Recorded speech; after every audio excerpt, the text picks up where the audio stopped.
ये उन दिनों की बात है जब आगरा में हल्की हल्की ठंडक ने दस्तक दे दी थी। दरबार का माहौल बाहर से तो शांत था, लेकिन अंदर ही अंदर एक ज्वालामुखी धधक रहा था। बीरबल की लगातार सफलताओं और शहंशाह अकबर के उनसे बढ़ते लगाव ने मुख्यमंत्री और उनके कुछ चापलूस साथियों की रातों की नींद उड़ा दी थी।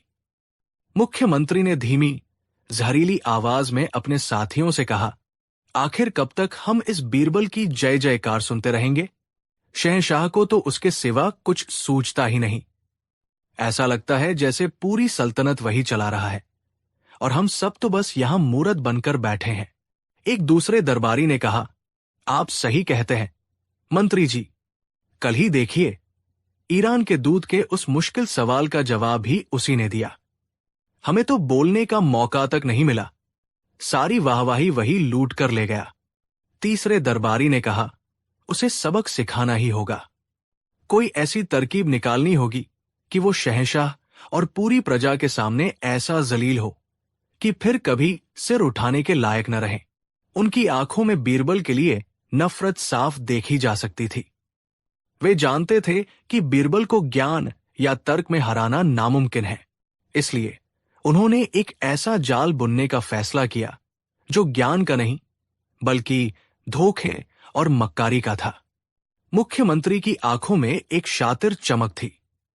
उसने कहा, मेरे पास एक योजना है, एक ऐसी योजना जिससे सांप भी मर जाएगा और लाठी भी नहीं टूटेगी। हम बीरबल को उसकी अपनी ही चतुराई के खेल में फंसाएंगे। सभी दरबारी उत्सुकता से उसकी ओर देखने लगे। मुख्यमंत्री ने फुसफुसाते हुए बताया, सुनो, हम सब शहंशाह से शाही तालाब में एक खेल खेलने की गुजारिश करेंगे। खेल यह होगा कि हम सब तालाब में डुबकी लगाएंगे और ईश्वर जिसकी भक्ति से प्रसन्न होगा उसे पानी के अंदर एक दिव्य उपहार देगा। एक दरबारी ने नासमझी से पूछा, लेकिन तालाब में उपहार कहां से आएगा? मुख्यमंत्री मुस्कुराया, यही तो असली चाल है मेरे दोस्त। हम सब बीरबल को छोड़कर अपनी अपनी धोती या कमरबंद में एक एक अंडा पहले से ही छिपा लेंगे। जब हम डुबकी लगाकर बाहर निकलेंगे तो हम सब अपने हाथ में एक अंडा लिए होंगे और दावा करेंगे कि ये हमें ईश्वर ने दिया है। ये सुनते ही बाकी दरबारियों के चेहरे पर भी शैतानी मुस्कान फैल गई। वे योजना की गहराई को समझ गए थे। दूसरे दरबारी ने उत्साह से कहा, और बीरबल जब वो खाली हाथ बाहर आएगा। मुख्यमंत्री ने वाक्य पूरा किया, तो हम सब मिलकर उसे चिढ़ाएंगे। हम कहेंगे कि ईश्वर भी उससे नाराज है, वो अकेला होगा जो खाली हाथ होगा। हम उसे मुर्गा कहकर पुकारेंगे। सोचो, पूरी सभा के सामने जब उसे मुर्गा कहा जाएगा तो उसकी क्या इज्जत रह जाएगी। शहंशाह भी मान जाएंगे कि वो इतना भी खास नहीं है। ये योजना इतनी पक्की लग रही थी कि उन्हें अपनी जीत पर कोई शक नहीं था।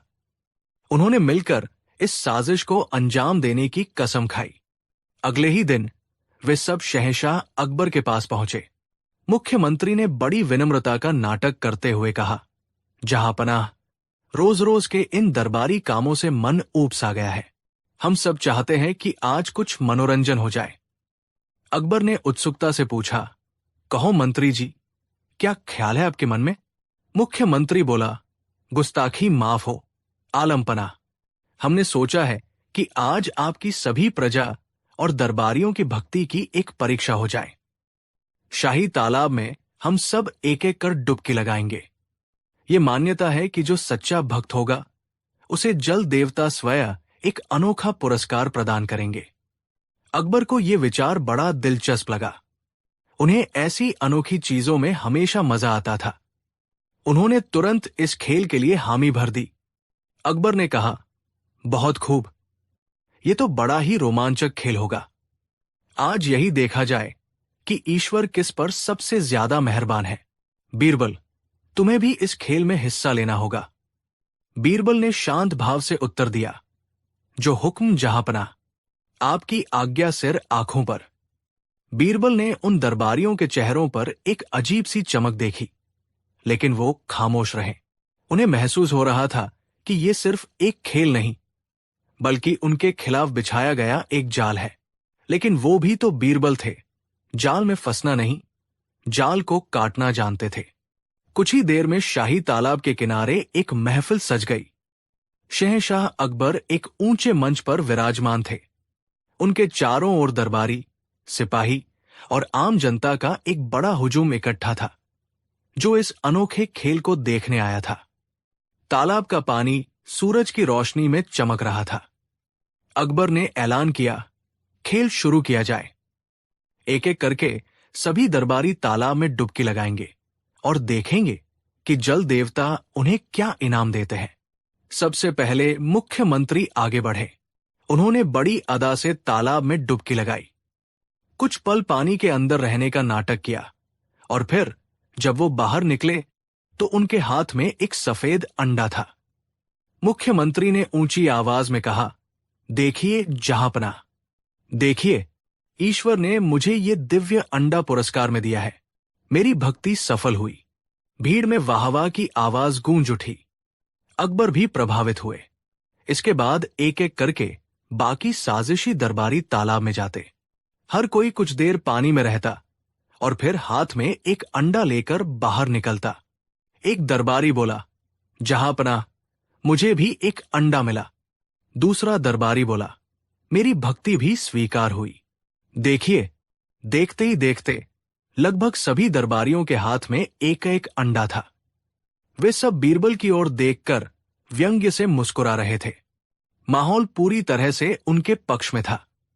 अब बारी थी बीरबल की। सबकी निगाहें अब बीरबल पर थी। साजिशी दरबारी एक दूसरे को इशारा कर रहे थे, जैसे कह रहे हों, अब आएगा मजा। अकबर भी उत्सुकता से देख रहे थे कि बीरबल के साथ क्या होता है। बीरबल शांति से आगे बढ़े। उन्होंने एक पल के लिए अपनी आंखें बंद की, जैसे कुछ सोच रहे हों। फिर उन्होंने तालाब में डुबकी लगा दी। पानी के अंदर बीरबल ने एक क्षण भी बर्बाद नहीं किया। वो समझ चुके थे कि ये सब अंडे कहां से आ रहे हैं। उन्हें पता था कि अगर वो खाली हाथ बाहर निकले तो ये लोग उनका मजाक उड़ाने का कोई मौका नहीं छोड़ेंगे। उन्हें सिर्फ जवाब नहीं देना था, बल्कि इस खेल को उन्हीं लोगों पर उल्टा पलटना था। उनका दिमाग बिजली की तेजी से चल रहा था। एक अनोखा, एक साहसिक विचार उनके मन में कौंधा। जैसे ही बीरबल पानी से बाहर आए, उनके हाथ खाली थे। ये देखकर मुख्यमंत्री और उनके साथी जोर जोर से हंसने लगे। मुख्यमंत्री ने चिढ़ाते हुए कहा, अरे, बीरबल तो खाली हाथ रह गए। लगता है जल देवता तुमसे नाराज है। दूसरे दरबारी ने तंज कसा, इनकी सारी बुद्धिमानी धरी की धरी रह गई। ईश्वर के सामने किसी की नहीं चलती। अकबर ने थोड़ा निराश होकर पूछा, क्या हुआ बीरबल, तुम्हें कुछ नहीं मिला? बीरबल ने उनकी बातों पर कोई ध्यान नहीं दिया। उनके चेहरे पर हार या शर्मिंदगी का कोई भाव नहीं था, बल्कि उनकी आंखों में एक शरारत भरी चमक थी। इससे पहले कि कोई और कुछ कहता, बीरबल ने अचानक जोर से आवाज लगाई। एक ऐसी आवाज जिसकी किसी ने कल्पना भी नहीं की थी। बीरबल ने जोर से मुर्गे की तरह बांग दी, कुकड़ूकू, कुकड़ूकू।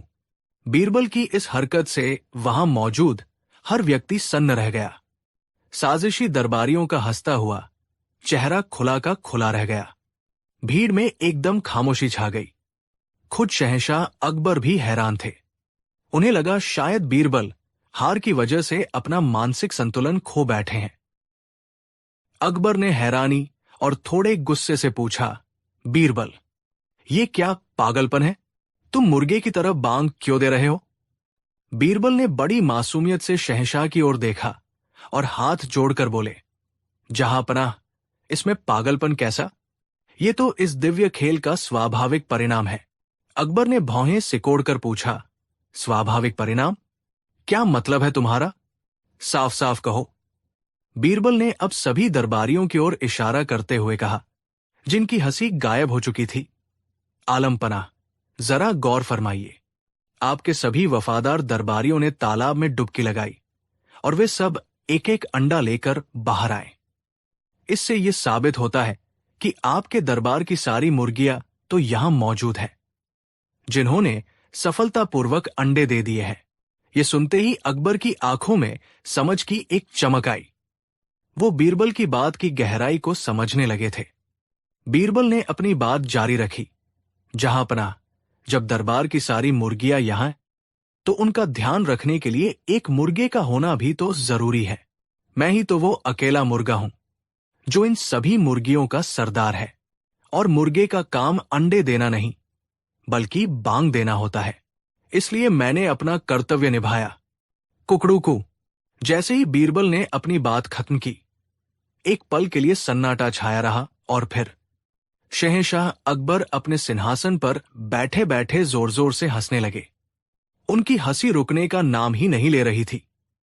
उन्हें हंसता देख पूरी भीड़ भी ठहाके लगाने लगी। अब सारी तस्वीर आईने की तरह साफ हो चुकी थी।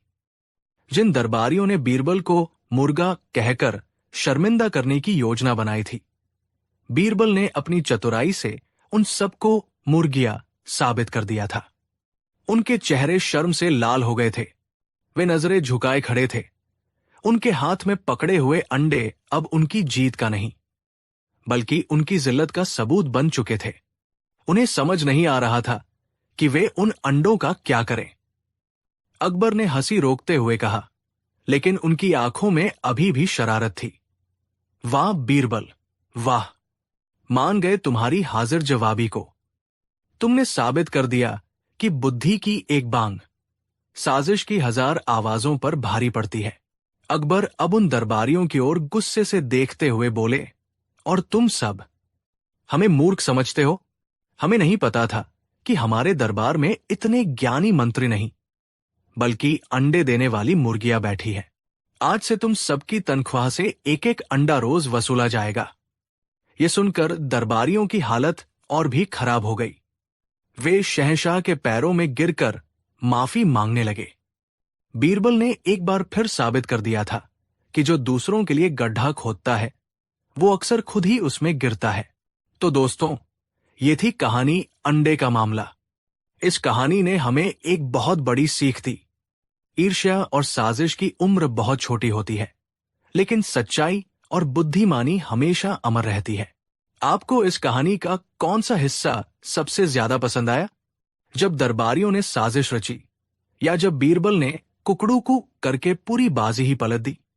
हमें नीचे कमेंट सेक्शन में अपनी राय जरूर बताइएगा। आपके कमेंट्स हमारे लिए बहुत मायने रखते हैं। अगर बीरबल की इस चतुराई ने आपके चेहरे पर भी मुस्कान ला दी है, तो इस वीडियो को एक लाइक करना तो बनता है। इसे अपने दोस्तों और परिवार के साथ शेयर जरूर करें, ताकि वे भी इस मजेदार किस्से का लुत्फ उठा सकें। और हां, अगर आप अकबर बीरबल की दुनिया में हमारे साथ ऐसे ही दिलचस्प सफर पर चलना चाहते हैं, तो हमारे चैनल को सब्सक्राइब करना बिल्कुल मत भूलिएगा और उस घंटी वाले आइकॉन को भी जरूर दबा दें, ताकि हमारी अगली कहानी सबसे पहले आप तक पहुंचे। अपना कीमती समय देने के लिए आपका बहुत बहुत शुक्रिया। मिलते हैं बहुत जल्द एक नई कहानी के साथ। कहानी 2। आगरा के किले में उस शाम एक अजीब सी खामोशी पसरी थी। यमुना के किनारे डूबते सूरज की केसरिया रोशनी दीवारों पर पड़ रही थी, लेकिन शहंशाह हिंद जलालुद्दीन मोहम्मद अकबर के दिल में घना अंधेरा छाया हुआ था। उनका आलीशान दरबार लगा था। दरबारी मौजूद थे, फव्वारे चल रहे थे, लेकिन शहंशाह की आंखें कहीं दूर, बहुत दूर अतीत में खोई हुई थी। उनके हाथ में एक पुरानी तस्वीर थी, जिसमें उनके दादा, महान मुगल साम्राज्य के संस्थापक ज़ीरुद्दीन मोहम्मद बाबर का चेहरा उकेरा हुआ था। उन दिनों शहंशाह अक्सर अपने पूर्वजों को याद किया करते थे। उन्हें लगता था कि सल्तनत की शानो शौकत के बीच वो अकेले पड़ गए हैं। कोई ऐसा नहीं था जिससे वो अपने दिल की वो बातें कह सकें जो एक शहंश नहीं, बल्कि एक पोता कहना चाहता है। उनकी इस उदासी ने दरबार के माहौल को भी बोझिल कर दिया था। दरबार के कुछ मंत्री, जो बीरबल की बढ़ती शोहरत और शहंशाह से उसकी नजदीकी से जलते थे, इस मौके को एक अवसर की तरह देख रहे थे। उनका मुखिया मुल्ला खान एक शातिर और महत्वाकांक्षी व्यक्ति था। उसने देखा कि शहंशाह भावनात्मक रूप से कमजोर है और इसी कमजोरी का फायदा उठाकर बीरबल को हमेशा के लिए शहंशाह की नजरों से गिराया जा सकता है। मुल्ला खान धीरे से अकबर के पास गया और बड़ी हमदर्दी जताते हुए बोला, आलम पनाह, आपकी इस उदासी को देखकर हमारा दिल बैठा जा रहा है। काश कोई ऐसा तरीका होता कि हम आपके मन का बोझ हल्का कर पाते। अकबर ने एक ठंडी सांस भरी और कहा, मुल्ला खान, कुछ घाव ऐसे होते हैं जो वक्त के साथ भरते नहीं और गहरे हो जाते हैं। हम अपने दादा जान से मिलना चाहते हैं, उनसे पूछना चाहते हैं कि हमने उनकी बनाई सल्तनत को सही से संभाला है या नहीं, लेकिन यह नामुमकिन है। मुल्ला खान की आंखों में एक शैतानी चमक कौंधी। उसने कहा, जहां पनाह, दुनिया के लिए नामुमकिन होगा, लेकिन आपके दरबार में तो एक ऐसा नगीना है जो हर नामुमकिन को मुमकिन करने का दावा करता है। मेरा मतलब है आपके प्रिय बीरबल। उसने जहर बुझा तीर छोड़ दिया था। बीरबल तो सबसे बुद्धिमान है। मुल्ला खान ने आगे कहा, कहते हैं कि उनकी पहुंच जमीन से लेकर आसमान तक है। क्या पता वो अपनी बुद्धिमानी और ताकत से आपके दादाजान को स्वर्ग से वापस बुलाने का कोई रास्ता निकाल ही ले। ये बात एक तीर की तरह अकबर के उदास मन में चुभ गई। एक निराश इंसान उम्मीद की छोटी सी किरण को भी पकड़ लेना चाहता है। उन्होंने सोचा, हां, बीरबल, वो तो कुछ भी कर सकता है। गम और उम्मीद के इस घालमेल में शहंशाह अपनी तर्क शक्ति खो बैठे। उन्होंने तुरंत बीरबल को अपने पास बुलाया। बीरबल हमेशा की तरह शांत और संयमित थे। अकबर ने उस तस्वीर को दिखाते हुए कहा, बीरबल, तुम हमारे सबसे वफादार और सबसे काबिल मंत्री हो। आज हम तुमसे कुछ ऐसा मांग रहे हैं जो शायद कोई और न कर पाए। बीरबल ने सिर झुकाकर कहा, हुक्म कीजिए जहांपनाह। ये जान भी आपकी सल्तनत के लिए हाजिर है। अकबर ने एक गहरी सांस ली और कहा, बीरबल, हम चाहते हैं कि तुम हमारे दादाजान शहंशाह बाबर को कुछ दिनों के लिए स्वर्ग से वापस धरती पर ले आओ। हम उनसे मिलना चाहते हैं। ये सुनते ही पूरे दरबार में सन्नाटा छा गया। हवा जैसे थम सी गई। मुल्ला खान और उसके साथियों के चेहरे पर एक कुटिल मुस्कान तैर गई। उन्हें लगा, आज बीरबल फंस गया। ये एक ऐसा काम था जिसे कोई इंसान नहीं कर सकता था। अगर बीरबल ना कहता तो शहंशाह का दिल टूट जाता और वो उनकी नजरों से गिर जाता, और अगर वो हां कहता तो वो एक झूठा और धोखेबाज साबित होता। दोनों ही सूरतों में उसका खेल खत्म था। बीरबल ने एक पल के लिए अपनी आंखें बंद की। उन्होंने शहंशाह के चेहरे पर उदासी और उम्मीद का मिश्रण देखा। उन्होंने मुल्ला खान की आंखों में जीत की चमक भी देखी। वो समझ गए कि ये सिर्फ शहंशाह का हुक्म नहीं, बल्कि उनके खिलाफ एक गहरी साजिश है। बीरबल ने आंखें खोली। उनके चेहरे पर न तो घबराहट थी, न ही कोई हैरानी। उन्होंने शांत भाव से कहा, आलम पनाह, आपका हुक्म सिर आंखों पर। मैं आपके दादाजान को स्वर्ग से वापस लाने का पूरा प्रयास करूंगा। यह सुनकर मुल्ला खान और उसके साथी हैरान रह गए। उन्हें उम्मीद थी कि बीरबल कोई बहाना बनाएगा, लेकिन उसने तो चुनौती स्वीकार कर ली। बीरबल ने अपनी बात आगे बढ़ाई, लेकिन जहांपनाह, यह कोई साधारण काम नहीं है। ये एक बहुत बड़ा और मुश्किल अनुष्ठान है। इसके लिए मुझे कुछ चीजों और कुछ समय की जरूरत होगी। अकबर ने उत्सुकता से पूछा, बताओ बीरबल, तुम्हें क्या चाहिए? सल्तनत का पूरा खजाना तुम्हारे लिए हाजिर है। बीरबल ने कहा, मुझे 6 महीने का समय चाहिए। इन 6 महीनों में मुझे दुनिया से दूर रहकर तपस्या करनी होगी और स्वर्ग के द्वार तक पहुंचने का रास्ता खोजना होगा। इस दौरान कोई मुझसे संपर्क नहीं करेगा। इसके अलावा इस मुश्किल काम के लिए मुझे 1 लाख सोने की अशर्फियों की जरूरत पड़ेगी, ताकि मैं जरूरी चीजें जुटा सकूं और देवताओं को प्रसन्न कर सकूं। 1 लाख अशर्फिया। ये सुनकर दरबारियों के कान खड़े हो गए। मुल्ला खान मन ही मन हंसा। उसे पक्का यकीन हो गया कि बीरबल ये पैसा लेकर हमेशा के लिए भाग जाएगा और फिर कभी अपनी शक्ल नहीं दिखाएगा। अकबर ने तुरंत खजांची को हुक्म दिया, बीरबल को 1 लाख अशर्फिया अभी दे दी जाए और यह सुनिश्चित किया जाए कि 6 महीने तक उसे कोई परेशान न करे। बीरबल ने अशर्फिया ली, शहंशाह को सलाम किया और दरबार से चले गए। उनके जाने के बाद मुल्ला खान और उसके साथी जश्न मनाने लगे। उन्हें लगा कि उन्होंने एक ही तीर से 2 शिकार कर लिए हैं। बीरबल से छुटकारा भी मिल जाएगा और शहंशाह की नजरों में वो एक भगोड़ा साबित हो जाएगा। लेकिन बीरबल भागने वालों में से नहीं थे। उनके दिमाग में एक ऐसी योजना चल रही थी जिसकी किसी ने कल्पना भी नहीं की थी। अगले दिन बीरबल ने भेष बदला और आगरा से निकल पड़े। उन्होंने उन अशर्फियों का इस्तेमाल सल्तनत के दूर दराज के इलाकों की यात्रा करने में किया। वो गांव-गांव, शहर-शहर घूम रहे थे, लेकिन किसी खजाने की खोज में नहीं, बल्कि एक इंसान की खोज में। उन्हें एक ऐसे बूढ़े व्यक्ति की तलाश थी जिसका चेहरा मोहरा और कदकाठी शहंशाह बाबर से मिलता जुलता हो। उन्होंने इतिहासकारों से बाबर के बारे में छोटी से छोटी जानकारी इकट्ठा की। वो कैसे चलते थे, कैसे बोलते थे, उनकी आदतें क्या थी। महीनों की खोज के बाद दिल्ली से दूर एक छोटे से गांव में उन्हें वो व्यक्ति मिल ही गया। उसका नाम करीम था और वो एक नाई, हज्जाम था। उसकी उम्र ढल चुकी थी, लेकिन उसकी आंखों में बुद्धिमानी की चमक थी। हैरानी की बात यह थी कि उसकी शक्ल काफी हद तक बाबर की तस्वीरों से मिलती थी। बीरबल करीम से मिले और उसे अपनी पूरी योजना बताई। पहले तो करीम बहुत डरा। शहंशाह के सामने उनके दादा होने का नाटक करना मौत को दावत देने जैसा था। लेकिन बीरबल ने उसे समझाया कि यह सल्तनत की भलाई और शहंश को एक बड़े सदमे से बचाने के लिए जरूरी है। उन्होंने उसे इनाम और सुरक्षा का पूरा आश्वासन दिया। आखिर में करीम मान गया। अब बीरबल का असली काम शुरू हुआ। उन्होंने बाकी के महीने करीम को प्रशिक्षित करने में लगा दिए। उन्होंने उसे एक गुप्त स्थान पर रखा और उसे शहंशाह बाबर के जीवन की हर छोटी बड़ी बात सिखाई। उन्होंने उसे बाबर की आत्मकथा बाबरनामा रटवा दी।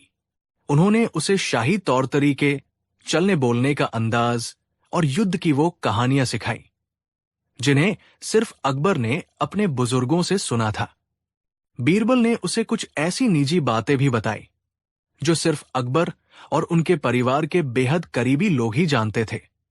सबसे जरूरी चीज जो बीरबल ने करीम को सिखाई वो थी एक खास संदेश जो उसे सही समय पर शहंशाह को देना था। यही संदेश इस पूरी योजना का केंद्र बिंदु था। 6 महीने बीत गए। जिस दिन बीरबल को लौटना था उस दिन अकबर का दरबार खचाखच भरा हुआ था। हर किसी की आंखों में उत्सुकता थी। मुल्ला खान और उसके साथी इस बात पर शर्त लगा रहे थे कि बीरबल नहीं लौटेगा। वो शहंशाह के कान भर रहे थे। देखिए जहांपनाह, हमने तो पहले ही कहा था। वो धोखेबाज पैसा लेकर भाग गया। अकबर का दिल बैठा जा रहा था। उन्हें अपनी गलती का एहसास हो रहा था। शायद उन्होंने गम में आकर बीरबल से कुछ ज्यादा ही मांग लिया था। तभी दरबार के दरवाजे पर नगाड़ों की आवाज गूंजी। पहरेदार ने ऐलान किया, मंत्री बीरबल तशरीफ ला रहे हैं।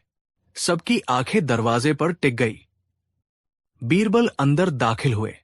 वो थके हुए लग रहे थे, जैसे सच में कोई लंबी यात्रा करके आए हों।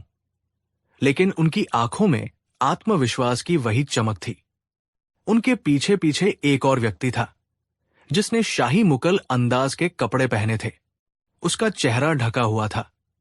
बीरबल ने शहंशाह के सामने आकर सजदा किया और कहा, आलम पनाह, आपकी दुआओं और ईश्वर की कृपा से मेरा अनुष्ठान सफल रहा। मैं आपकी अमानत को स्वर्ग से वापस ले आया हूं। यह कहकर बीरबल ने उस व्यक्ति के चेहरे से नकाब हटाया। एक पल के लिए पूरे दरबार में मौत जैसा सन्नाटा छा गया। सामने खड़ा व्यक्ति हूबहू शहंशाह बाबर जैसा दिख रहा था। वही कद, वही चेहरा, वही रोबदार आंखें। मुल्ला खान और उसके साथियों के तो होश ही उड़ गए। उन्हें अपनी आंखों पर यकीन नहीं हो रहा था। क्या बीरबल ने सच में ये नामुमकिन काम कर दिखाया? अकबर अपनी गद्दी से खड़े हो गए। उनकी आंखों से आंसू बहने लगे। वो धीरे धीरे उस व्यक्ति की ओर बढ़े। उनके दिल में भावनाओं का तूफान उमड़ रहा था। एक हिस्सा कह रहा था कि यह सच नहीं हो सकता, लेकिन उनका दिल मानने को तैयार नहीं था। दादाजान, अकबर की आवाज कांप रही थी। करीम ने, जिसे बीरबल ने सब कुछ सिखा दिया था, एक हल्की सी मुस्कान के साथ कहा, हां मेरे बच्चे जलाल, तुम तो बहुत बड़े हो गए हो और एक काबिल शहंशाह भी बन गए हो। उसकी आवाज में एक ऐसा ठहराव और रोब था कि अकबर का संदेह लगभग खत्म हो गया। लेकिन फिर भी एक शहंशाह होने के नाते उन्हें यकीन करना था। उन्होंने उसकी परीक्षा लेने का फैसला किया। अकबर ने पूछा, अगर आप ही मेरे दादाजान हैं तो बताइए, जब मैं 5 साल का था तो आपने मुझे मेरे जन्मदिन पर क्या तोहफा दिया था जो आज भी मेरे पास है? ये एक बहुत ही निजी सवाल था। इसका जवाब बीरबल ने बड़ी मुश्किल से पुरानी शाही डायरियों से खोज निकाला था। करीम मुस्कुराया और बोला, मैंने तुम्हें ईरान से मंगवाया हुआ एक छोटा सा खंजर दिया था, जिसकी मूठ पर तुम्हारा नाम जलाल लिखा था। मैंने कहा था कि एक दिन तुम इसी तरह दुश्मनों पर जीत हासिल करोगे। यह सुनकर अकबर की आंखों से आंसुओं की धारा बह निकली। ये बात बिल्कुल सच थी। अब उन्हें कोई शक नहीं रहा। वो आगे बढ़े और करीम के गले लग गए। दरबार शहंशाह बाबर की जय के नारों से गूंज उठा। मुल्ला खान और उसके साथी डर और हैरानी से कांप रहे थे। अगले कुछ दिन महल में जश्न का माहौल रहा। अकबर अपना सारा समय अपने दादाजान के साथ बिताते। वो उनसे सल्तनत के बारे में सलाह लेते, अपने बचपन की बातें करते। करीम बीरबल की सिखाई हुई बातों की वजह से हर सवाल का जवाब बड़ी ही सहजता से दे देता। आखिरकार अकबर ने वो सवाल पूछा जिसका जवाब जानने के लिए वो सबसे ज्यादा बेचैन थे। दादाजान, स्वर्ग कैसा है? क्या आप वहां खुश हैं? अब करीम को वो संदेश देना था जो बीरबल ने उसे सिखाया था। करीम ने एक गहरी सांस ली और कहा, बेटा, स्वर्ग बहुत ही खूबसूरत जगह है। वहां हर तरह का ऐशो आराम है। हूरें हैं, झरने हैं, फलों के बाग हैं। कोई दुख, कोई तकलीफ नहीं। हम सब, तुम्हारे पूर्वज, वहां बहुत खुश है। ये सुनकर अकबर को तसल्ली हुई, लेकिन करीम ने अपनी बात आगे बढ़ाई, पर बेटा, एक बहुत बड़ी तकलीफ है हम सबको वहां। अकबर ने हैरानी से पूछा, तकलीफ? स्वर्ग में कैसी तकलीफ? करीम ने बड़े दुखी मन से कहा, बेटा, स्वर्ग में बाकी सब कुछ तो है, लेकिन वहां एक भी अच्छा नाई, हज्जाम, नहीं है। फरिश्तों को तलवार चलानी आती है, लेकिन उस तरह चलाना बिल्कुल नहीं आता। तुम यकीन नहीं करोगे, तुम्हारे परदादा, तुम्हारे वालिद हुमायूं और मैं, हम सब के बाल और दाढ़ी बेतरतीब ढंग से बढ़ गए हैं। हमारी शान के खिलाफ है ये।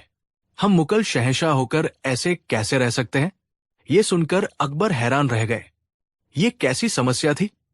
करीम ने कहा, मैं तो बस कुछ दिनों के लिए आया हूं, तुम्हारी सल्तनत देखने और तुम्हें यह बताने कि हमें वहां तुम्हारी मदद की जरूरत है। जलाल, तुम तुरंत अपने राज्य के सबसे अच्छे और सबसे काबिल नाइयों को स्वर्ग भेजो, ताकि वो वहां आकर हमारी खिदमत कर सकें। हमें उनकी सख्त जरूरत है। अकबर अपने दादाजान की तकलीफ दूर करने के लिए कुछ भी कर सकते थे। उन्होंने तुरंत कहा, जरूर दादाजान, मैं आज ही सल्तनत के सबसे बेहतरीन नाइयों को आपके साथ स्वर्ग भेजने का बंदोबस्त करता हूं। यह कहकर अकबर अपने सिंहासन पर बैठे और दरबारियों की ओर देखा। उनकी नजर सबसे पहले मुल्ला खान पर पड़ी, जो अक्सर अपनी हर कला में माहिर होने का दम भरता था। अकबर ने कहा, मुल्ला खान, तुम हमारे सबसे पुराने और वफादार मंत्री हो। तुम हमेशा कहते हो कि तुम हर काम में निपुण हो। हमें यकीन है कि तुम एक अच्छे नाई का काम भी जानते होगे। हम तुम्हें यह सम्मान देना चाहते हैं। तुम हमारे पूर्वजों की सेवा के लिए स्वर्ग जाने वाले पहले व्यक्ति होगे। ये सुनते ही मुल्ला खान के पैरों तले जमीन खिसक गई। उसका चेहरा सफेद पड़ गया। स्वर्ग जाना मतलब मरना। वो कांपते हुए बोला, लेकिन जहांपना, मैं तो एक मंत्री हूं। मैं उस तरह चलाना नहीं जानता। अकबर ने गुस्से से कहा, यह सम्मान का मौका है, इससे इनकार मत करो। सिपाही, मुल्ला खान और इनके साथियों को शाही सम्मान के साथ स्वर्ग भेजने की तैयारी करो। इन्हें जिंदा दफनाकर स्वर्ग पहुंचाया जाए। अब मुल्ला खान और उसके साथियों की जान पर बनाई। मौत को सामने देखकर उनका सारा घमंड और साजिश धरी की धरी रह गई। वे सब एक साथ अकबर के कदमों में गिर पड़े। मुल्ला खान रोते हुए बोला, हमें माफ कर दीजिए जहांपना। ये सब एक धोखा है। ये आपके असली दादाजान नहीं है। ये सब बीरबल की चाल है। हमने ही बीरबल को फंसाने के लिए आपसे ये नामुमकिन मांग करने को कहा था। हमें लगा था कि वो भाग जाएगा, लेकिन उसने तो सच में किसी को स्वर्ग से लाकर खड़ा कर दिया। हमें माफ कर दीजिए। दरबार में एक बार फिर सन्नाटा छा गया। अकबर ने एक नजर रोते हुए मुल्ला खान पर डाली और फिर शांत खड़े बीरबल की ओर देखा। बीरबल के चेहरे पर एक हल्की सी मुस्कान थी। अब अकबर को सारी बात समझ में आ गई। वो समझ गए कि बीरबल ने ये सब क्यों किया। उसने न केवल उनकी नामुमकिन इच्छा पूरी की, बल्कि उन धोखेबाज दरबारियों का पर्दाफाश भी कर दिया। और सबसे बड़ी बात, उसने उन्हें उनकी उदासी और गम से बाहर निकालने का एक रास्ता भी दिखा दिया था। अकबर का गुस्सा अब हंसी में बदल गया। वो जोर जोर से हंसने लगे। उन्होंने मुल्ला खान और उसके साथियों को सजा दी, लेकिन उन्हें जान से नहीं मारा। फिर वो करीम के पास गए, उसे बहुत सा इनाम दिया और सम्मान के साथ उसके गांव वापस भेज दिया। अंत में वो बीरबल के पास आए और उसके कंधे पर हाथ रखकर कहा, बीरबल, आज तुमने हमें एक बहुत बड़ा सबक सिखाया है। तुमने सिखाया कि गुजर चुके लोगों के गम में डूबने से बेहतर है जिंदा लोगों के साथ रहकर सल्तनत को बेहतर बनाना। और तुमने ये भी साबित कर दिया कि बुद्धि की तलवार से बड़ी साजिश का गला काटा जा सकता है। तुम सच में इस सल्तनत के सबसे अनमोल रत्न हो। उस दिन के बाद शहंशाह अकबर फिर कभी उस तरह उदास नहीं हुए। उन्होंने समझ लिया था कि पूर्वजों को याद करने का सबसे अच्छा तरीका उनकी बनाई हुई विरासत को और भी बुलंदियों तक ले जाना है। और इस काम में उनका सबसे बड़ा सहारा हमेशा की तरह उनका दोस्त और मंत्री बीरबल ही था। कहानी 3। गंगा के किनारे बसे एक छोटे से गांव रामपुर में दीनानाथ नाम का एक गरीब ब्राह्मण रहता था। उसके पास धन दौलत के नाम पर कुछ नहीं था, सिवाय पुरखों से मिली जमीन के एक छोटे से टुकड़े के। वो जमीन का टुकड़ा महज एक खेत नहीं था, बल्कि दीनानाथ के परिवार की जिंदगी का आधार था। उसी खेत में उगे अनाज से उसके बच्चों का पेट भरता था, उसकी पत्नी की रसोई चलती थी और उसी की उपज से वो अपने धार्मिक अनुष्ठान पूरे करता था। दीनानाथ अपनी जमीन से मां की तरह प्यार करता था। हर सुबह वो खेत में जाता, मिट्टी को प्रणाम करता और कड़ी मेहनत से उसे सींचता। उसकी मेहनत से वो छोटा सा खेत भी सोना उगलता था। लेकिन उस साल विधाता को कुछ और ही मंजूर था। आसमान जैसे रूठ गया था। गर्मी अपने चरम पर थी। सूरज आग के गोले की तरह तप रहा था, लेकिन बादलों का कहीं नामो निशान नहीं था। सावन का महीना भी सूखा ही बीत गया। धरती की छाती फट गई, दरारें पड़ गई, कुएं, तालाब और नदियां सूखने लगी।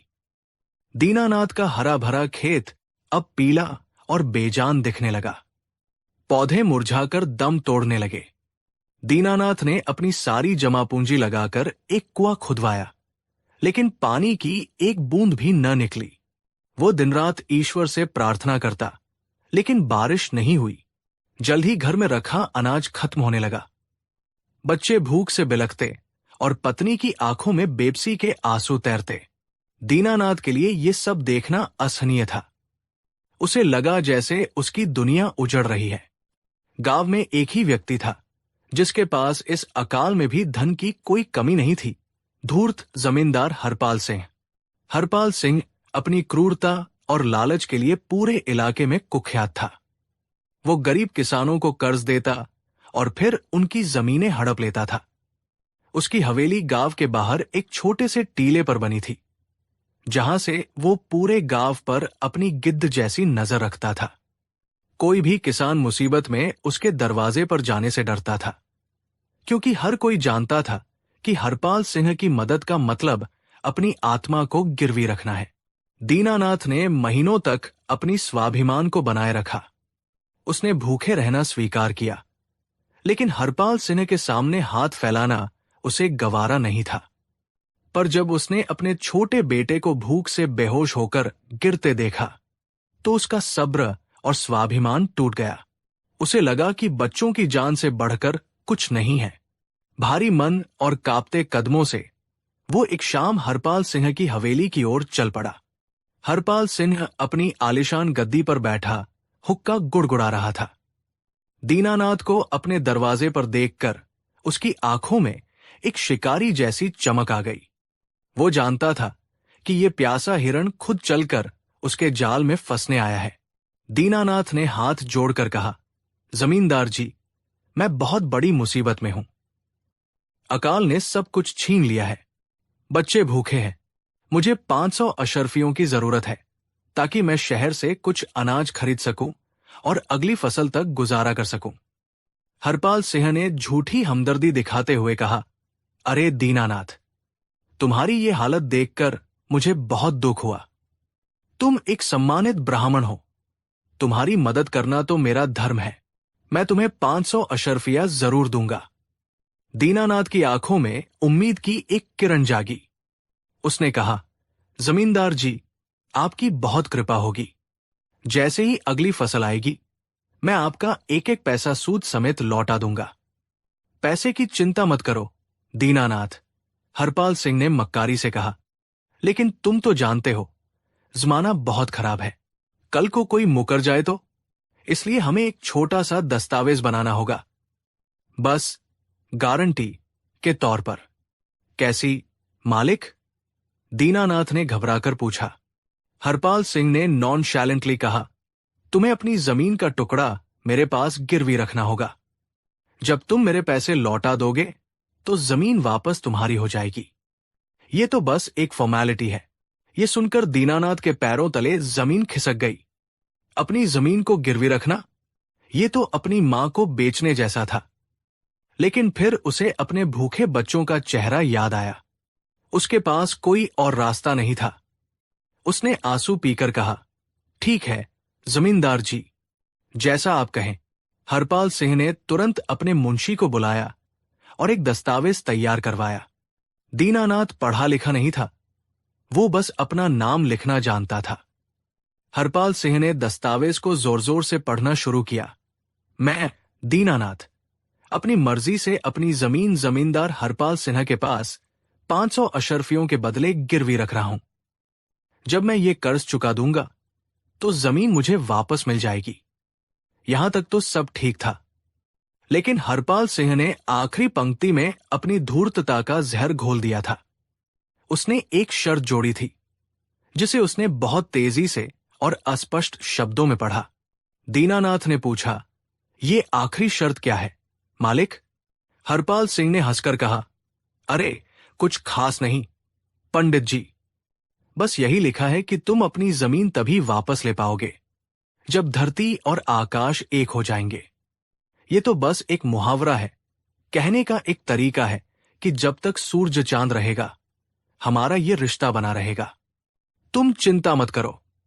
दीनानाथ उसकी बातों के जाल में फंस गया। उसे लगा कि ये जमींदार का बस बात करने का एक अंदाज है। उसने कांपते हाथों से दस्तावेज पर अपना अंगूठा लगा दिया।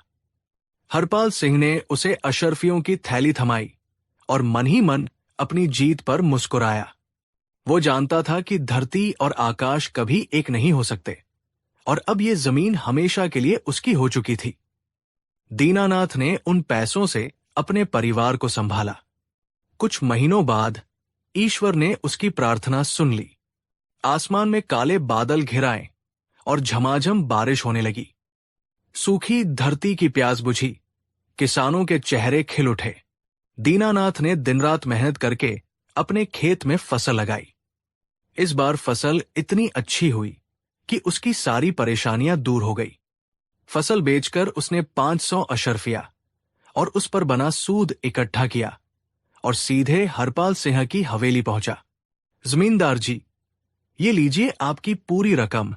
दीनानाथ ने पैसों की थैली उसके सामने रखते हुए कहा। अब कृपा करके मेरी जमीन का दस्तावेज मुझे वापस कर दीजिए। हरपाल सिंह ने एक जोरदार ठहाका लगाया। उसकी हंसी में क्रूरता और मजाक था। जमीन? कैसी जमीन पंडित? वो जमीन तो अब मेरी है। दीनानाथ हैरान रह गया। ये आप क्या कह रहे हैं? बात तो यही हुई थी कि पैसे चुकाने पर आप मेरी जमीन लौटा देंगे। हरपाल सिंह ने उस दस्तावेज को अपनी तिजोरी से निकाला और दीनानाथ के मुंह पर फेंकते हुए कहा, पढ़ो इसे। इसमें साफ साफ लिखा है, तुम अपनी जमीन तभी वापस पा सकते हो जब धरती और आकाश एक हो जाएंगे। जाओ, पहले उन दोनों को मिलाकर आओ, फिर अपनी जमीन की बात करना। अब दीनानाथ को उस धोखे का एहसास हुआ। उसकी दुनिया लुट चुकी थी। वो गिड़गिड़ाया, रोया, हरपाल सिंह के पैरों में गिर गया। लेकिन उस पत्थर दिल इंसान पर कोई असर नहीं हुआ। उसने दीनानाथ को धक्के मारकर अपनी हवेली से बाहर निकाल दिया। दीनानाथ टूट चुका था। उसने गांव की पंचायत में गुहार लगाई, लेकिन हरपाल सिंह ने सबको अपने पैसे और ताकत से खरीद रखा था। कोई भी जमींदार के खिलाफ जाने की हिम्मत नहीं कर सका। दीनानाथ हर दरवाजे से निराश लौटा। उसकी अपनी ही जमीन पर अब हरपाल सिंह के आदमी खेती कर रहे थे और वो दूर से खड़े होकर आंसू बहाने के सिवा कुछ नहीं कर सकता था। एक दिन जब दीनानाथ पूरी तरह से निराश हो चुका था, गांव के एक बूढ़े ने उसे सलाह दी, बेटा, यहां तुम्हारी कोई नहीं सुनेगा, तुम आगरा जाओ। सुना है शहंशाह अकबर बहुत न्यायप्रिय है और उनके मंत्री बीरबल के पास हर मुश्किल का हल है। शायद वही तुम्हारी मदद कर सके। एक आखिरी उम्मीद लेकर दीनानाथ ने अपनी पत्नी और बच्चों को विदा किया और आगरा की लंबी और कठिन यात्रा पर निकल पड़ा। कई हफ्तों तक पैदल चलने, भूखे प्यासे रहने के बाद वो आखिरकार मुगल सल्तनत की राजधानी आगरा पहुंचा। आगरा की शानो शौकत देखकर उसकी आंखें चौंधिया गई। शाही किले के बाहर हजारों की भीड़ थी। एक गरीब फटेहाल ब्राह्मण के लिए शहंशाह तक पहुंचना लगभग नामुमकिन था। कई दिनों तक वो किले के बाहर भटकता रहा, लेकिन किसी भी सिपाही ने उसे अंदर नहीं जाने दिया। एक दिन जब वो निराश होकर एक पेड़ के नीचे बैठा रो रहा था, तो एक साधारण से दिखने वाले व्यक्ति की नजर उस पर पड़ी। वो व्यक्ति कोई और नहीं, बल्कि भेष बदलकर शहर का हाल जानने निकले बीरबल ही थे। बीरबल ने उसके पास आकर पूछा, क्या बात है पंडित जी, आप इतने दुखी क्यों हैं? दीनानाथ ने आंसू पोंछते हुए अपनी पूरी दर्द भरी कहानी बीरबल को सुना दी। बीरबल ने बड़े ध्यान से सब कुछ सुना। हरपाल सिंह की धूर्तता और उस अनोखी शर्त के बारे में सुनकर उनके चेहरे पर एक गंभीर मुस्कान आ गई। बीरबल ने कहा, पंडित जी, आप चिंता न करें। शहंशाह अकबर के राज में किसी के साथ अन्याय नहीं होगा। कल आप दरबार में आइएगा। मैं सुनिश्चित करूंगा कि आपकी आवाज शहंशाह तक पहुंचे। अगले दिन बीरबल की मदद से दीनानाथ को दरबार में पेश किया गया। शहंशाह अकबर अपने भव्य सिंहासन पर विराजमान थे। दीनानाथ ने कांपते हुए अपनी पूरी कहानी बयान की। जमींदार की धोखेबाजी की बात सुनकर शहंशाह की आंखों में गुस्सा उतर आया। उन्होंने तुरंत हरपाल सिंह को दरबार में पेश करने का हुक्म दिया। कुछ हफ्तों बाद हरपाल सिंह शाही दरबार में हाजिर हुआ। वो पूरी तरह से आश्वस्त था। उसके हाथ में वह दस्तावेज था जो कानूनी रूप से उसे सही साबित करता था। अकबर ने पूछा, हरपाल सिंह, क्या इस ब्राह्मण का आरोप सच है? हरपाल सिंह ने सिर झुकाकर कहा, आलम पनाह, ये ब्राह्मण झूठ बोल रहा है। इसने अपनी मर्जी से अपनी जमीन मेरे पास गिरवी रखी थी और ये दस्तावेज उसका सबूत है। उसने दस्तावेज शहंशाह के सामने पेश किया। अकबर ने दस्तावेज पढ़ा। शर्त पढ़कर वो भी सोच में पड़ गए। कानूनी तौर पर हरपाल सिंह गलत नहीं था।